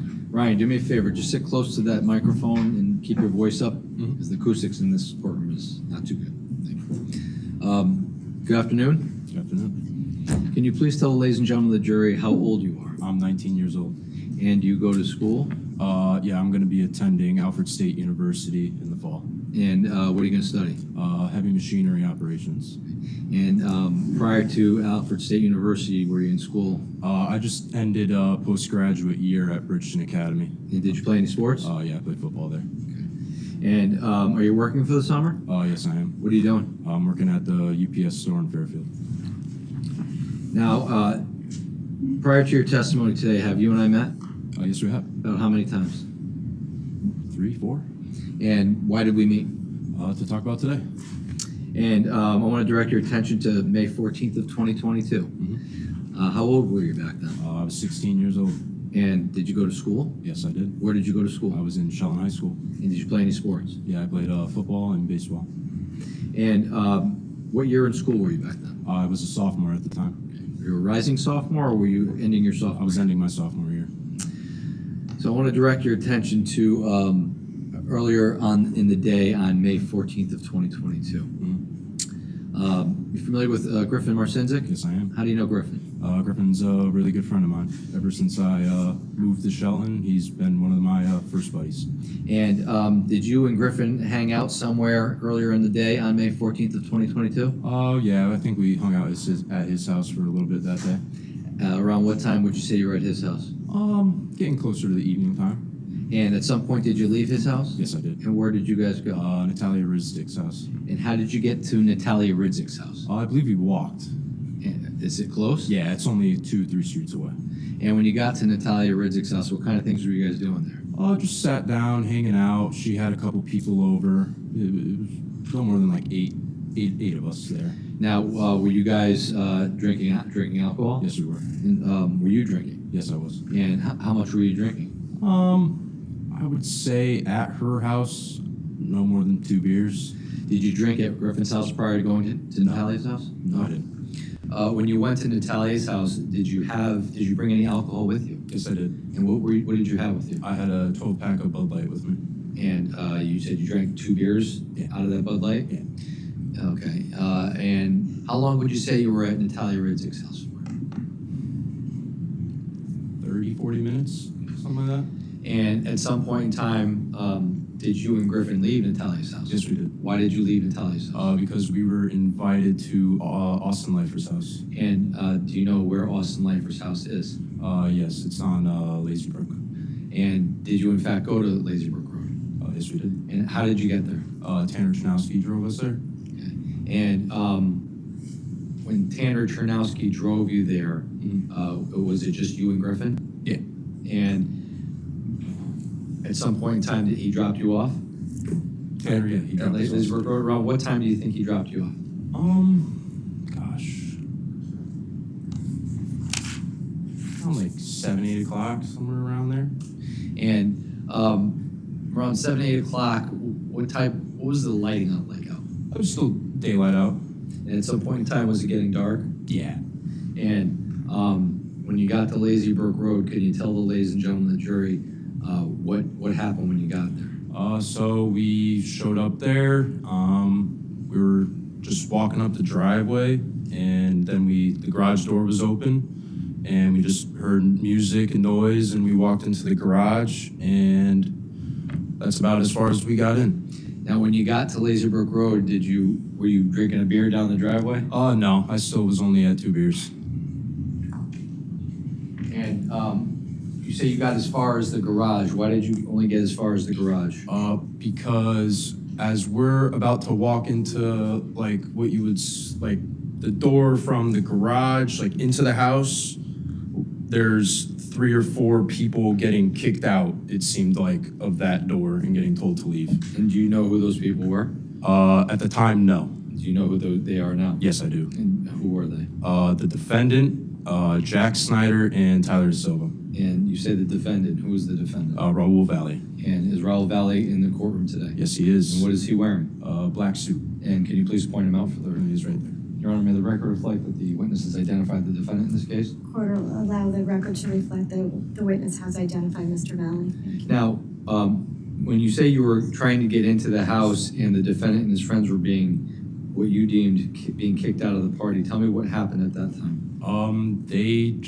Him and his friends started just questioning us who we were and asking what our business was there. And what was your response to that? Austin had invited us over. I played football with Austin for a year in 8th grade for Shelton. Became pretty good friends with him. And he had told me and Griffin that night, come over, I'm having a party, come over. When you got to Lazy Brook, did you notice if there was any drinking going on at that house? Oh, yes, there was. And when you responded to the defendant and his friends, telling them that you were there because you were invited by Austin, what was their reaction to that? They didn't care. They didn't seem to ask Austin who we were. They didn't care. They weren't worried about if we were invited or not. They weren't worried about that. Was the defendant saying anything to you in particular during those moments? No, not really. It was more of Snyder that was saying stuff to me. And at some point in time, how long would you think that interaction between you and the defendant and his friends lasted for? About 2 or 3 minutes. And then at some point in time, withdrawn, did this interaction happen inside the garage all area? All in the garage. At some point in time, did the interaction between you and the defendant and his friends extend to outside the garage? Yes, it did. Tell us about how that happened. So basically, it started with Snyder asking me for a beer because I had my 12-pack in my hands. And I actually said, yeah, sure, you can have a beer. And then the defendant asked me for a beer also. I said, yeah, sure, you can have a beer. I gave each of them a beer. And they were just like, they weren't okay with that. They started getting very argumentative with us, still wanting to know who we were, why we're there, and insisting that I give up my whole entire pack of beers for them. And what happened after they insisted that you give up your beers? like I said, I gave each of them one beer. Was just like, is that all right? Like, can we just be cool about this? And for a second, it seemed like, yeah. They were like, yeah, sure, it's cool, it's fine. And we're like, all right, cool. Like, can we get by? And then all of a sudden, I get my beer grabbed from out of my hands by Snyder. And then all of a sudden, me and Griffin are getting pushed out, not on our own. And how were you getting pushed out? Literally got grabbed and just started being walked out by Snyder out of the garage into the driveway. And once you got out into the driveway, what was your reaction to how you were being treated? I was in shock. Like I wasn't trying to be an aggressor in any sort of way. I just had given them a beer, trying to be cool, make some friends, whatever. But they were very just like, fuck you, blah, blah, blah. Who are you? All this, that, and another thing. And at some point in time, did you get angry with him? Yes, I did. I got upset with Snyder, and I simply said to him, listen, like, that's not how this is going to happen. And I told him, like, I'll fight you for my beer right now. And so when you told him you would fight for your beer, what did you do at that point? He said, okay, sure. I don't know where or who had my beer at that point in time. And I kind of just put my hands up, getting ready to fight him. Now, prior to you getting ready to fight Snyder, do you remember what he was wearing at that point in time? He was wearing, I believe, some sort of Nike hoodie and some shorts. Do you remember what the defendant was wearing? Yeah, he had a Ole Miss baseball shirt on. Show you State's Exhibit 53.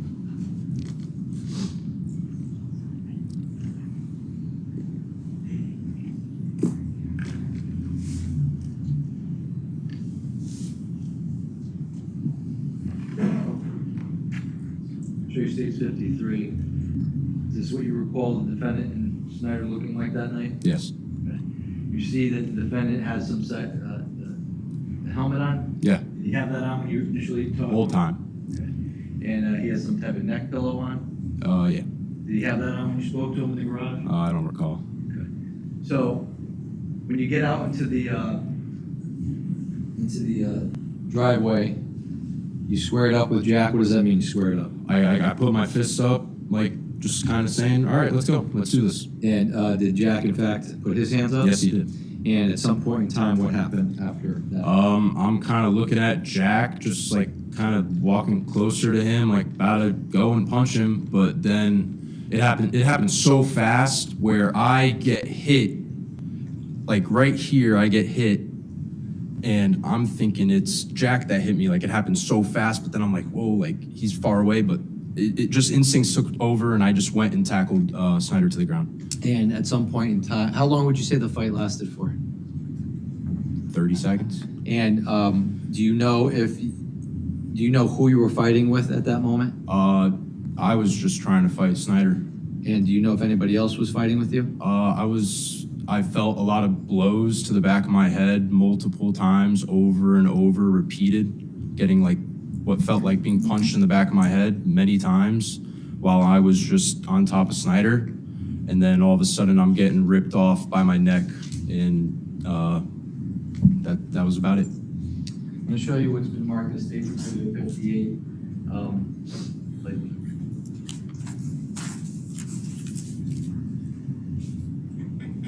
Have you seen the video from the fight at Lazy Brook? Yes, I have.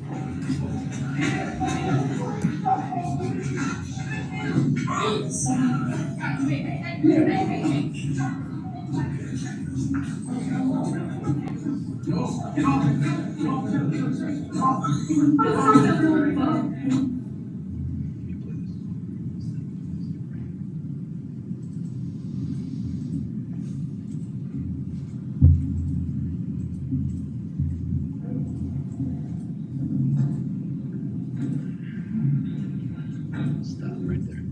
So I'm gonna, you have a pointer up there? Yeah. So this is frame 47. The individual here in the red sweatshirt, do you know who that is? That's Snyder. Okay. And the guy here in the green sweatshirt and the That's me. black shorts, That's me. do you know who this is behind you? That's the defendant. Okay, just play a little bit.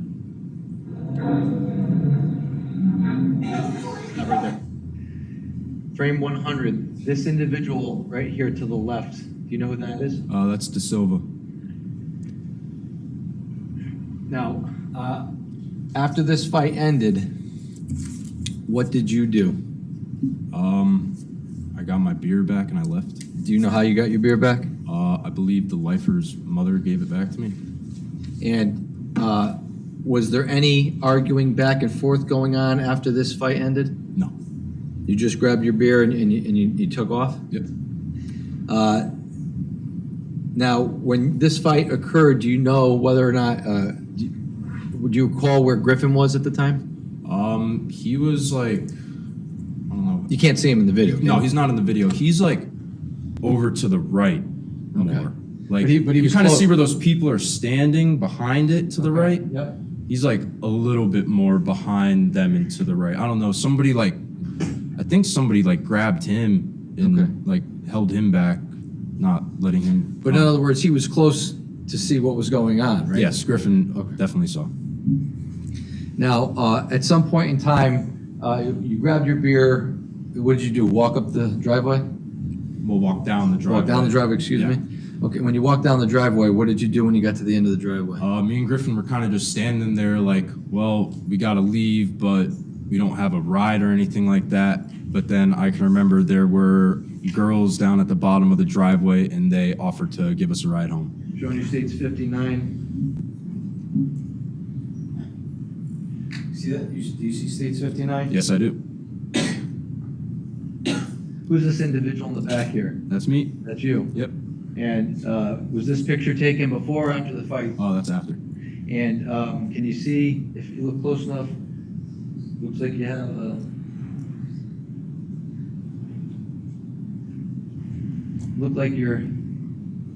you have like a bloody lip there? Yeah.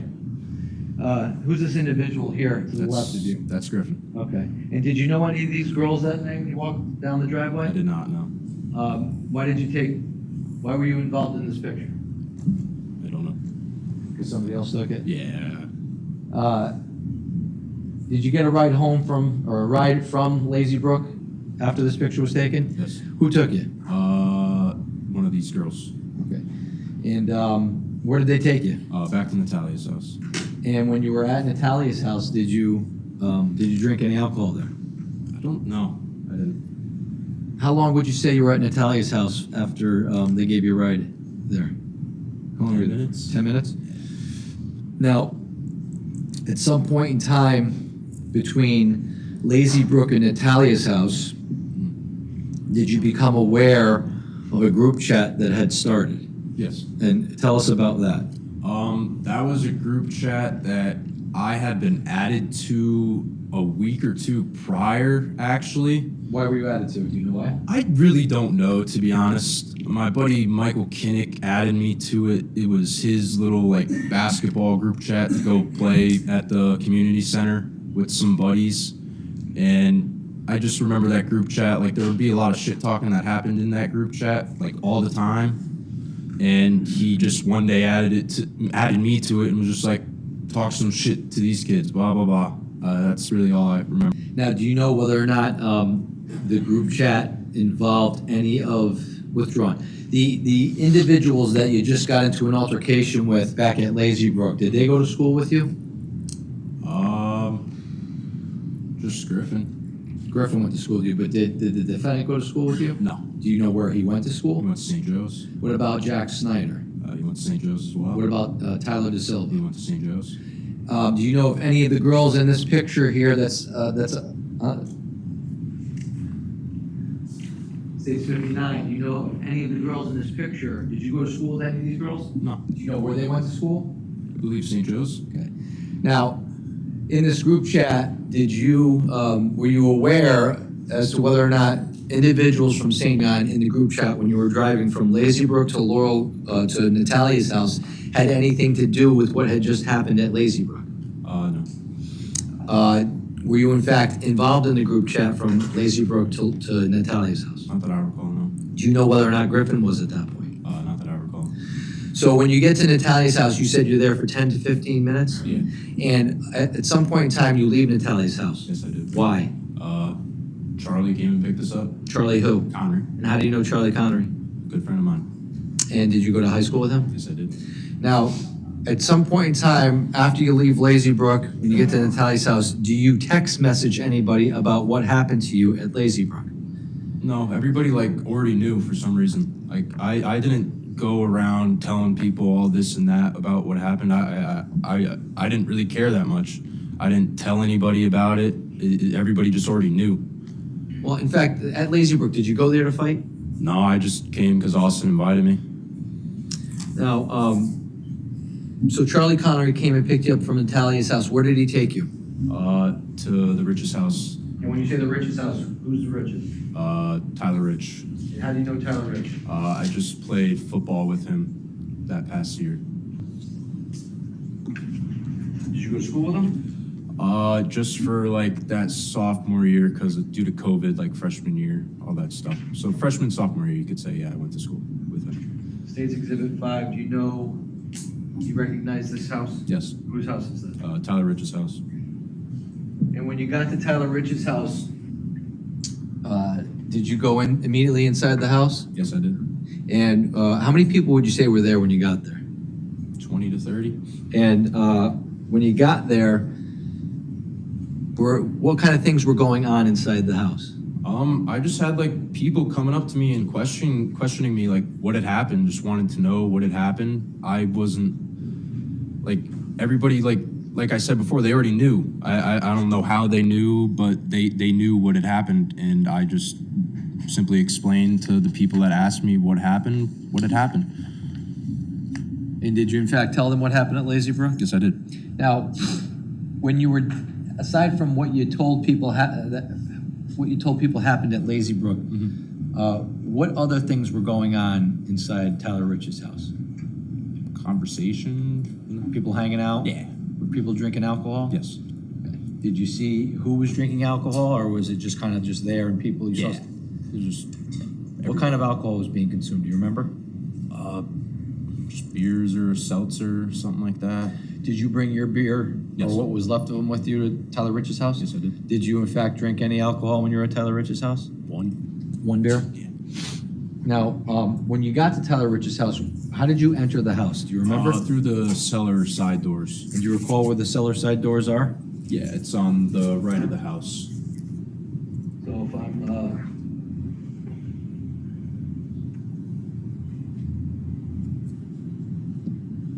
so I'm pointing to this area here. Is this around the area where you came into the house? Yeah. Okay, so it would be what, on the other side of this AC unit? Yeah. And when you got there, actually withdraw.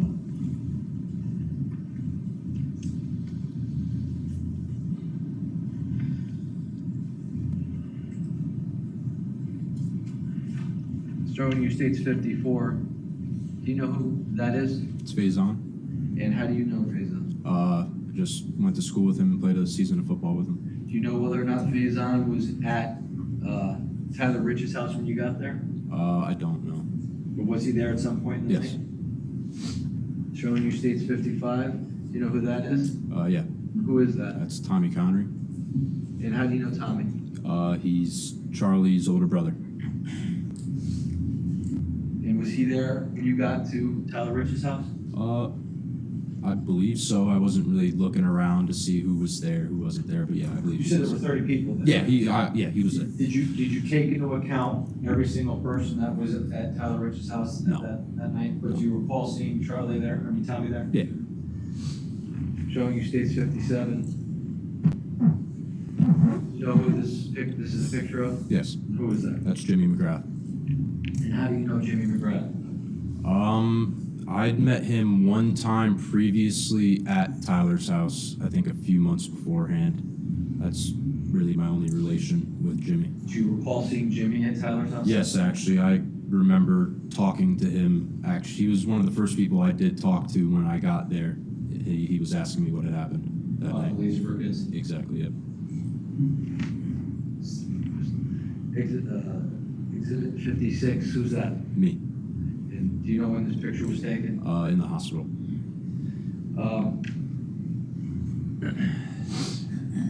Now, are you familiar with Enrico Fiola? Yes. How do you know Ricky? Very good friend of mine. And did you go to school with him? Yes, I did. And how about Sal Perry? You know Yeah, Sal I know Perry? Sal, yeah. And how do you know? Played football with him. How about Mike Samperry? Yes. How do you know? Just friends.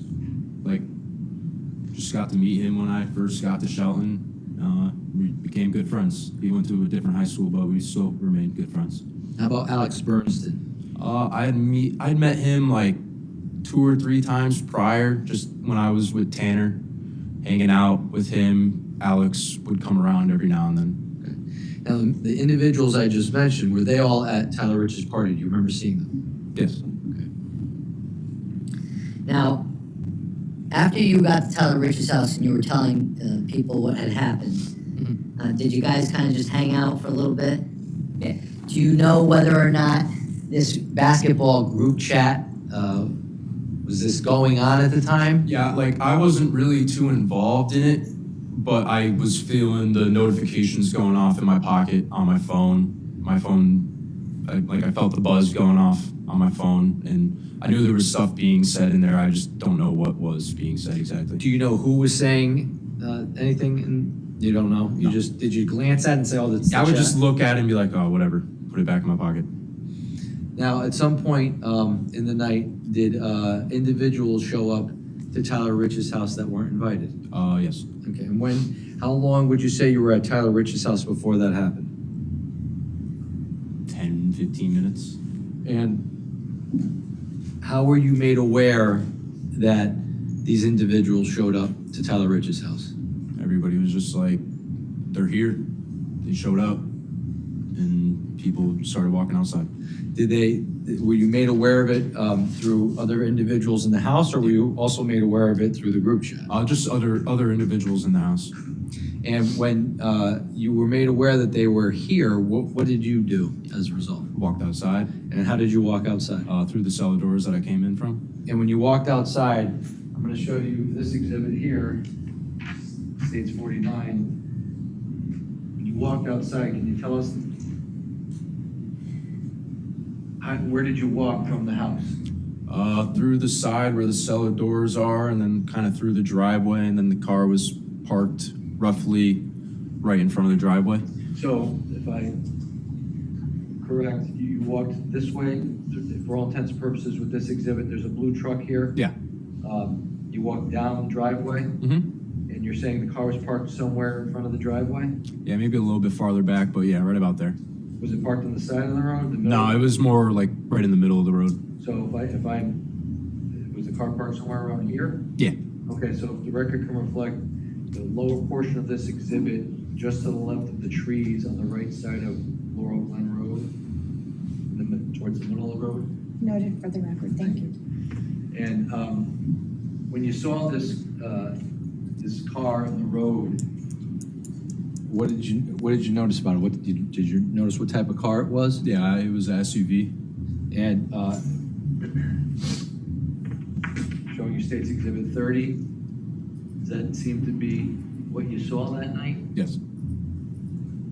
And which way was it facing? Was it facing towards Adams, or was it facing towards Farmhouse? Exhibit 1's behind you if you want to. It was facing towards Farmhouse. Okay. You need to use this. And did you approach this vehicle? Yes, I did. And when you approached the vehicle, what side of the vehicle did you approach? The driver's side. And how far away did you get from the vehicle when you stopped, when you walked up to it? How far away? Oh, I was right next to it. And did you talk to anybody in the vehicle? No. Did you notice anybody in the vehicle? Yes. Who did you notice? I noticed Snyder driving, and then I noticed De Silva, Raul, and Mackenzie Traficante. Did you notice anybody else in the vehicle? A few others, but I didn't know who they were. And can you describe, did you have, at some point in time, withdrawn, how many of you approached the vehicle? 10, 15. And when you approached the vehicle, did anybody have a conversation with anybody in that vehicle? Yes. What was the conversation like? Not what was said, but what was it like? It was, I don't really know how to explain it. Like, I feel like there was multiple different conversations going on throughout the vehicle.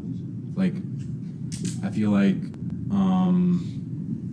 someone was having a conversation with the front passenger, someone was having a conversation with the driver, somebody was having a conversation with the people in the back seats.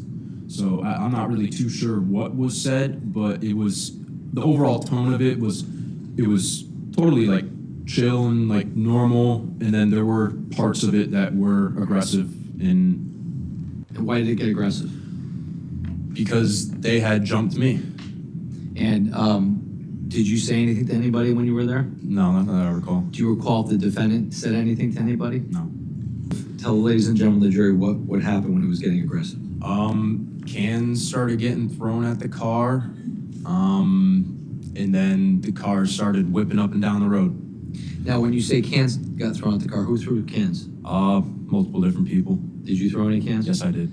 And what kind of cans did you throw? I threw my Bud Lights that I had still. Were they empty cans or were they full They were cans? full cans. Okay. Do you recall where you threw the can? I believe I was on the other side of the car at this point, so on the passenger side now. And I believe I hit the door, the passenger side door. And then the other can I threw completely missed the car because I believe the car was moving at the time. So you see this defect in the windshield here? Yeah, Did you recall doing that yourself? I did not do that, no. So if that was done that night, that was done by somebody else? Yeah. If it was done that night? Yeah.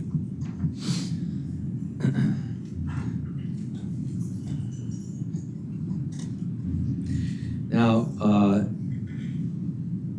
after the beer cans were being thrown, and other things were being thrown at the car, did anybody else put their hands on the car? Was there anybody else doing anything else to the car? Not that I recall, no. And you said the car at some point left? Yeah. And where did it go? Just up and down the road. When you say up and down the road, if you're looking at State's Exhibit 1, It was just going back and forth like this way. and when it was going back and forth, what, if anything, was the car doing? Going really fast? Were they throwing anything from the car? No. You don't remember any of that? No. Where were you when the car was going up and down the road? In the driveway. And were you paying attention to it the whole time, or were you talking to other much. people? A mix. Like I would pay attention to it, then I'd talk to the person next to me, something like that. Now, when you were initially at the car, do you recall who was with you out of all your friends? No, I wasn't worried about any of that. Why can't you recall who was with you at the time? I just wasn't looking for who was with me. I just knew it was my friends, people that I knew weren't gonna do anything to me. Do you know if Tyler Rich was there? No. Do you know if Griffin Marcinzik was there? No. Do you know if Ricky Fiola was there? Now, when the car went up and down the road and you were in the driveway, you said? Yeah. You said you were just talking to your friends, kind of paying attention. Were you kind of looking down the road? Yeah. What were you doing? Okay, and you say you were talking to your friends. What friends were you talking to? You remember? No. Why can't you remember? Just normal conversation, just can't remember. Can't remember the particular person you were Yeah. talking to? At some point in time, did the car stop driving up and down the road? Yes. And where did you see it stop? Like right at the corner of Farmhouse and Laurel Glen. And when it stopped at that corner, what, if anything, do you remember happening next? I can remember Tyler Rich running down there after the car, and I actually I didn't go fully down there, but I also kind of like walked about halfway down the road towards it. So I'm showing you this exhibit here. Yeah. This is State's Exhibit 49. Mhm. Can you show me on State's Exhibit 49 where you walked down to? To about like where all the trees are. I just remember the trees on my side, The trees here, the other side of the road. these trees? Yeah. So just past Tyler Rich's property on the left-hand side where there's these, looks like pine trees. Yeah. You stopped right around here? Yep. So if the record can reflect, he's on the left side of the road, just past the 43 Laurel Glen property, next to what appear to be pine trees next door. Record shall reflect it, thank you. And when you were there, how far away were you, do you think, from where the car was? Gosh, I don't know. Several feet away from the car. Like hundreds of feet, maybe 100 feet, a couple hundred I feet? don't know. Were you close enough to see anything going on down the road? Not really. I was just able to like make out like people and that there were people down there. And what did you see? Just like people talking, it looked like, really. That's about it. And when people were outside the car or inside the car? Both. And when people were down there talking, do you recall if any of your friends were down there at the same time? Yeah, I know Tyler Rich was down there. Did you know if anybody else went down there? No. Did more than just Tyler Rich go down there, though? Yes. And do you recall whether or not, outside of talking, did you see anybody get into any physical altercation or fight down there? No. Did you see anybody throw anything down there? No. How long would you say that you were watching what was going on down the road at that point in time? I think I watched for like 30 seconds and I just stopped caring and I walked back to the house. You walked back to the house. Did you go back inside the house? Yeah. So tell us how did you get back inside the house? Same way that I went in previously through the cellar doors. So you walked. Did you walk down the road, cut across the property, and Yeah, back I into cut the through the yard and went through the cellar doors. And when you got back inside Tyler Rich's house, what did you do when you got back inside the basement? I just like kind of stood there for like a minute or two. Everybody seemed to be in there, and then all of a sudden I just hear, "They're back. They're back. They're in the yard." Now, before you heard they're back, what kind of things were you guys doing? Were people still drinking, having a good time, hanging out? Not really anymore. Everybody's kind of just like, this night's over. Nothing good about it. What time of day was it? Was it late? I don't know. Like, If you can't recall, you can't recall. I can't really recall. It wasn't light out though, right? No. And was it, when you were outside, was it dark enough that you couldn't see in front of you? No, it was a nice night. Like, it wasn't dark. Like, it wasn't pitch black outside. Like, you could see the person in front of you. You could see like somebody 10 feet away from you. You could make them out. Were there any other lights around the area at the time? Do you remember if there were any lights I from the think house? there was like a sensor light from the house, but that's really all I recall. And you said at some point in time, you heard somebody say they're back. Yeah. When you heard somebody say they're back, what did that mean to you? I don't really know what it meant to me. I just instantly was like, I want to go see what it is. So you were curious? Yes. And because you wanted to go see what it was, what did you do as a result? I immediately went right back out the cellar door and walked into the yard. And when you walked into the yard,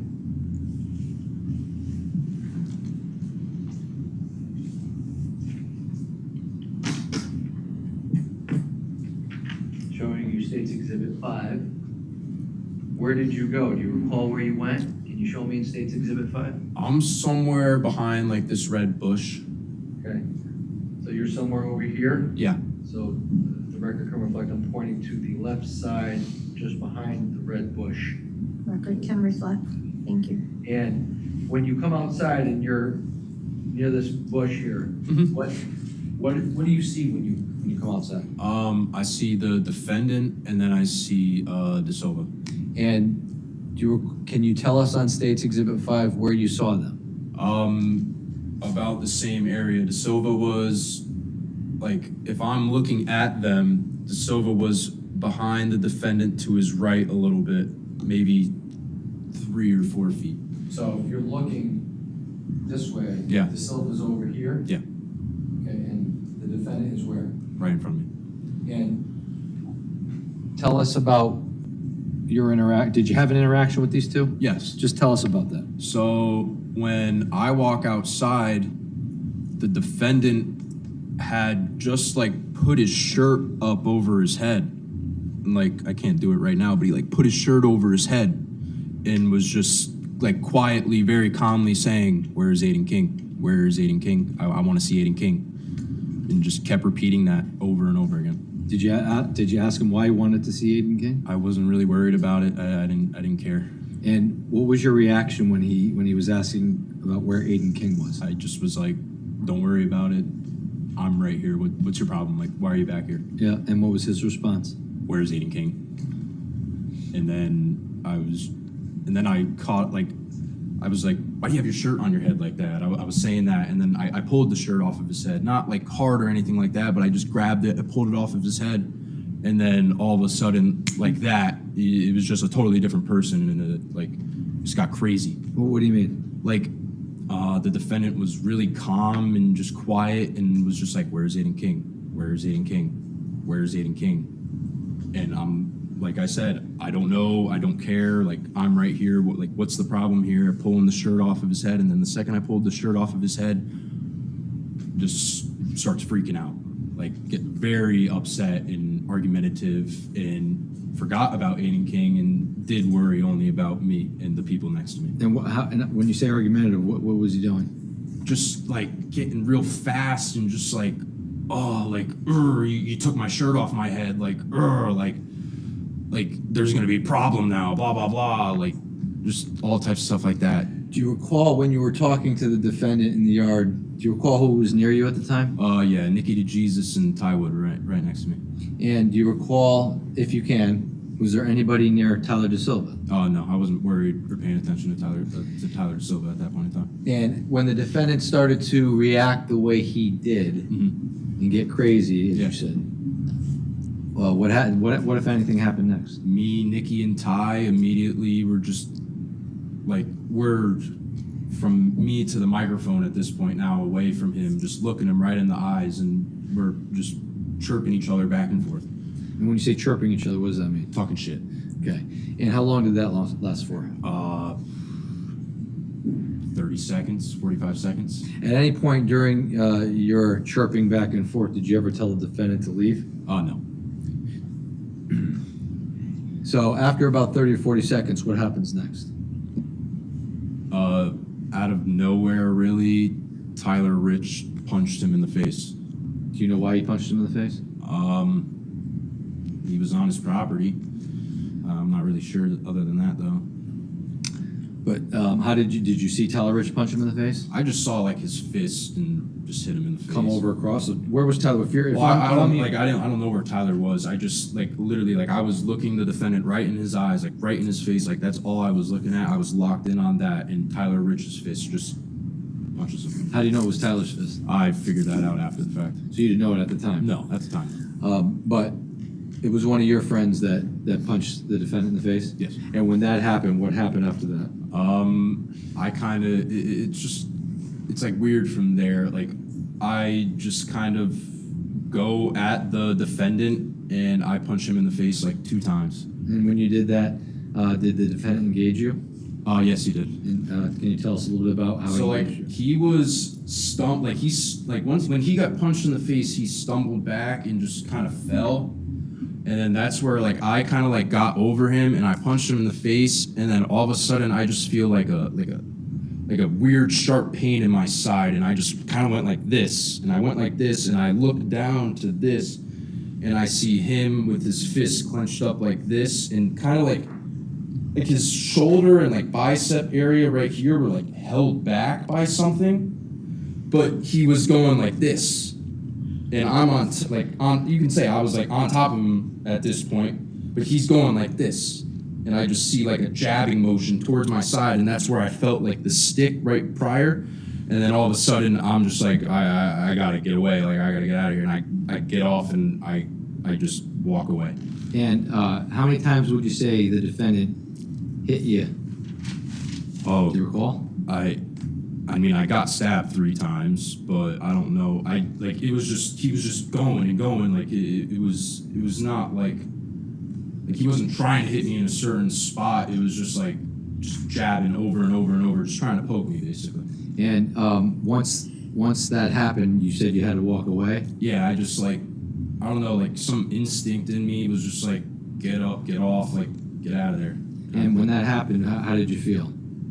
I was just like dazed, and it's like really like blurry and just like, I don't know. It's just it's honestly that entire part of the night like is the like least like there I am, I would say.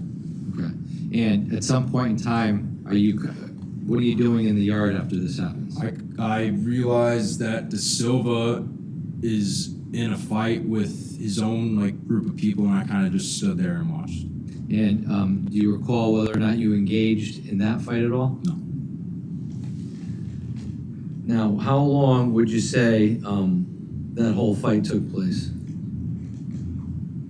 A minute. And when the fight was going on, what kinds of things do you recall seeing about kind of watching the De Silva fight? What do you mean by that? Well, I mean, you kind of just stood there, you said, and watched, right? What were you watching? What were you seeing? Just people throwing punches, I guess, and that's really all I can recall about it. When you were engaged with the defendant, do you know whether or not there was more than one person engaged with him? No. It was just you and him? Yeah, from what I know. And at some point in time, when you stop, when you back off from the defendant, do you see where he goes? No. Now, when you recall, if you can recall the De Silva fight, do you recall how many people were engaged with De Silva? Like 3, 4 people? 3, 4? After the fight ends, at some point, do you realize that you're injured? So, like, kind of as De Silva's getting, like, pushed out, my buddy Ty Wood was right next to me again, and he's like, dude, are you okay? And he's seen my clothes and, like, pointed it out, and I had already started to bleed through my sweatshirt and my shorts, and that's also when I heard my lung collapse in my chest, and I don't know how to describe it, but like it was like bubbles coming from out of my chest, and I just immediately got super like scared, and I didn't know what was going on. And when you say you were bleeding, Yeah. did you say anything how did you realize that you had been injured? I just kind of lifted up my shirt and looked, and I was like, holy shit, like I was stabbed. And when you realized you were stabbed, at that moment, did you hear anybody scream anything? No. Did you see anything else at that point? What was going on? I kind of just went into like, I don't even know how to describe it. Like, I thought I was gonna die. Like, I heard the bubbles come from out of my chest, and I just immediately thought the worst. And I walked myself back in through the cellar doors into the basement and sat down and was like, I want water. Okay.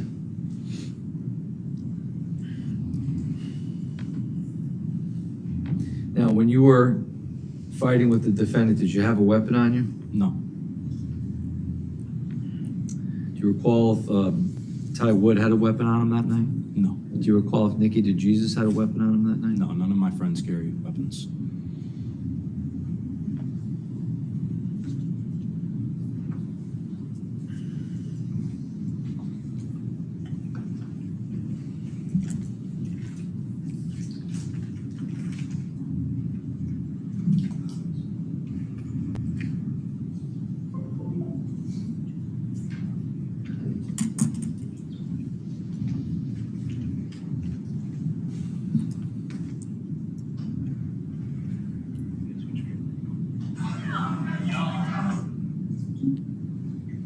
So let's show you State's Exhibit 60.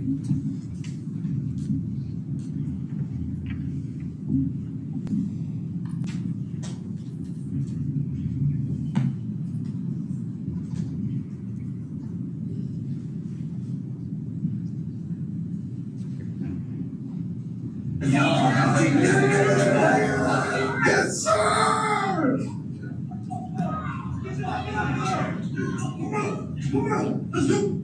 Okay, now,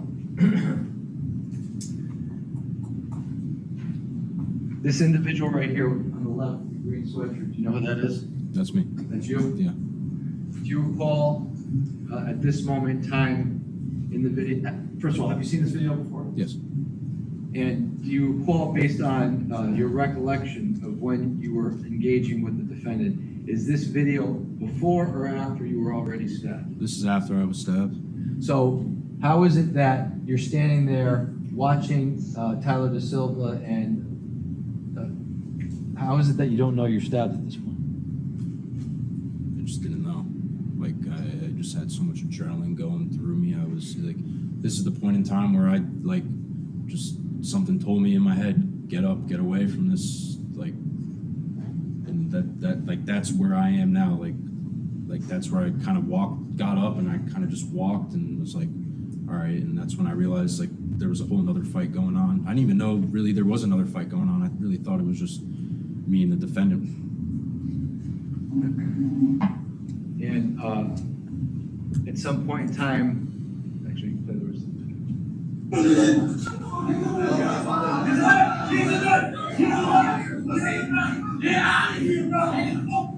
So at some point in time, you recall hearing, he's got a knife, he's got a knife? Yeah. Okay. At some point in time, at what point in time do you realize that you're stabbed, and then you indicated you went down, that you talked to Ty Wood, and then you go into the basement? At what point, I guess in that timeline, is my question. Like the same exact time. So you hear, he's got a knife, he's got a knife, And Ty Wood's pointing out to me that I got stabbed. and then you're lifting up your shirt? Now,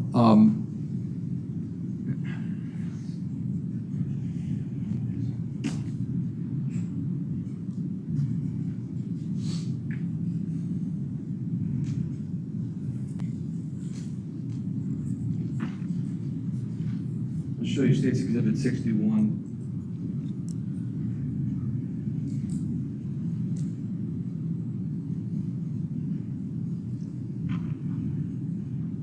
Can you see that? Yeah. This individual here on the left with the phone out, Yeah. do you know who that is? That's Ricky Fiola. And at this point in the video, you're already stabbed? Yes. So, is there a portion of this video that does not capture the beginning of the fight? Yes, there is. So, had this video started earlier, we would have seen the entire fight? Yeah.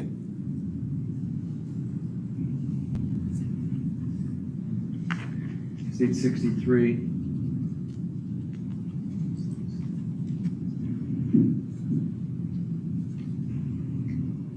Again, this is, oh, Me. do you know who this is here? That's Sal.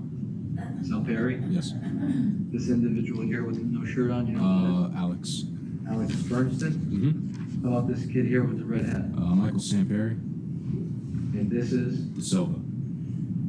and do you recall being here in this moment in the video? That's like the only like point of view like I remember of like watching De Silva. Like this is like what I remember from Okay. that. Yeah. And it's a few seconds after this that you realize that Ty Wood comes over. That's like when everybody started figuring out they were stabbed. Like I want to say like Faison might have been the first one that realized he was stabbed, and he was like, "Holy shit! Like I was stabbed!" And then everybody's just like, "Whoa! Like what's going on?"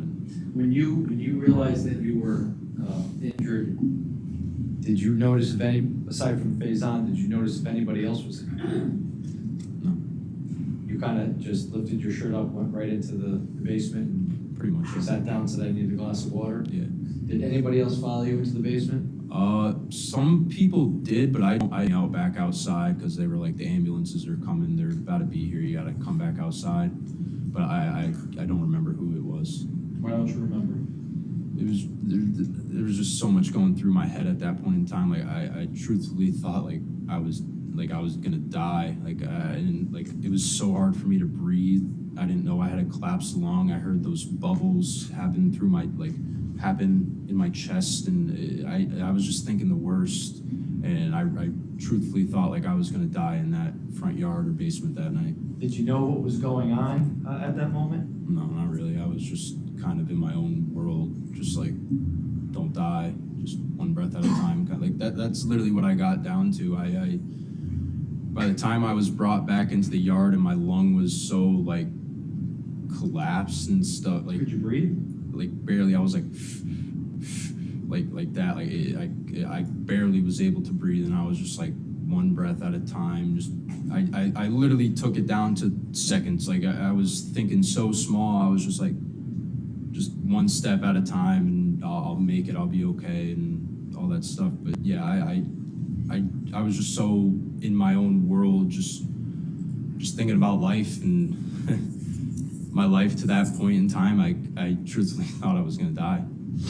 Maybe And this might be a good point to stop for the day. All right. So we are going to adjourn for the day in a moment. So before I do that again, I'm going to do my daily reminder to the jury. So again, please, you must abide by the rule of juror conduct that I described to you at the beginning of this trial and the instructions that I gave you, the end of the first day of trial, and the ones that I have repeatedly told you to continue to abide by. Please leave your notebooks behind. Have a good evening, and we'll see you back tomorrow to reconvene with the evidence. Thank you. Court stands adjourned.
Thank you for watching, everybody. Have a great night, and I'll see you early in the morning. Eat lots of tacos for Taco Tuesday.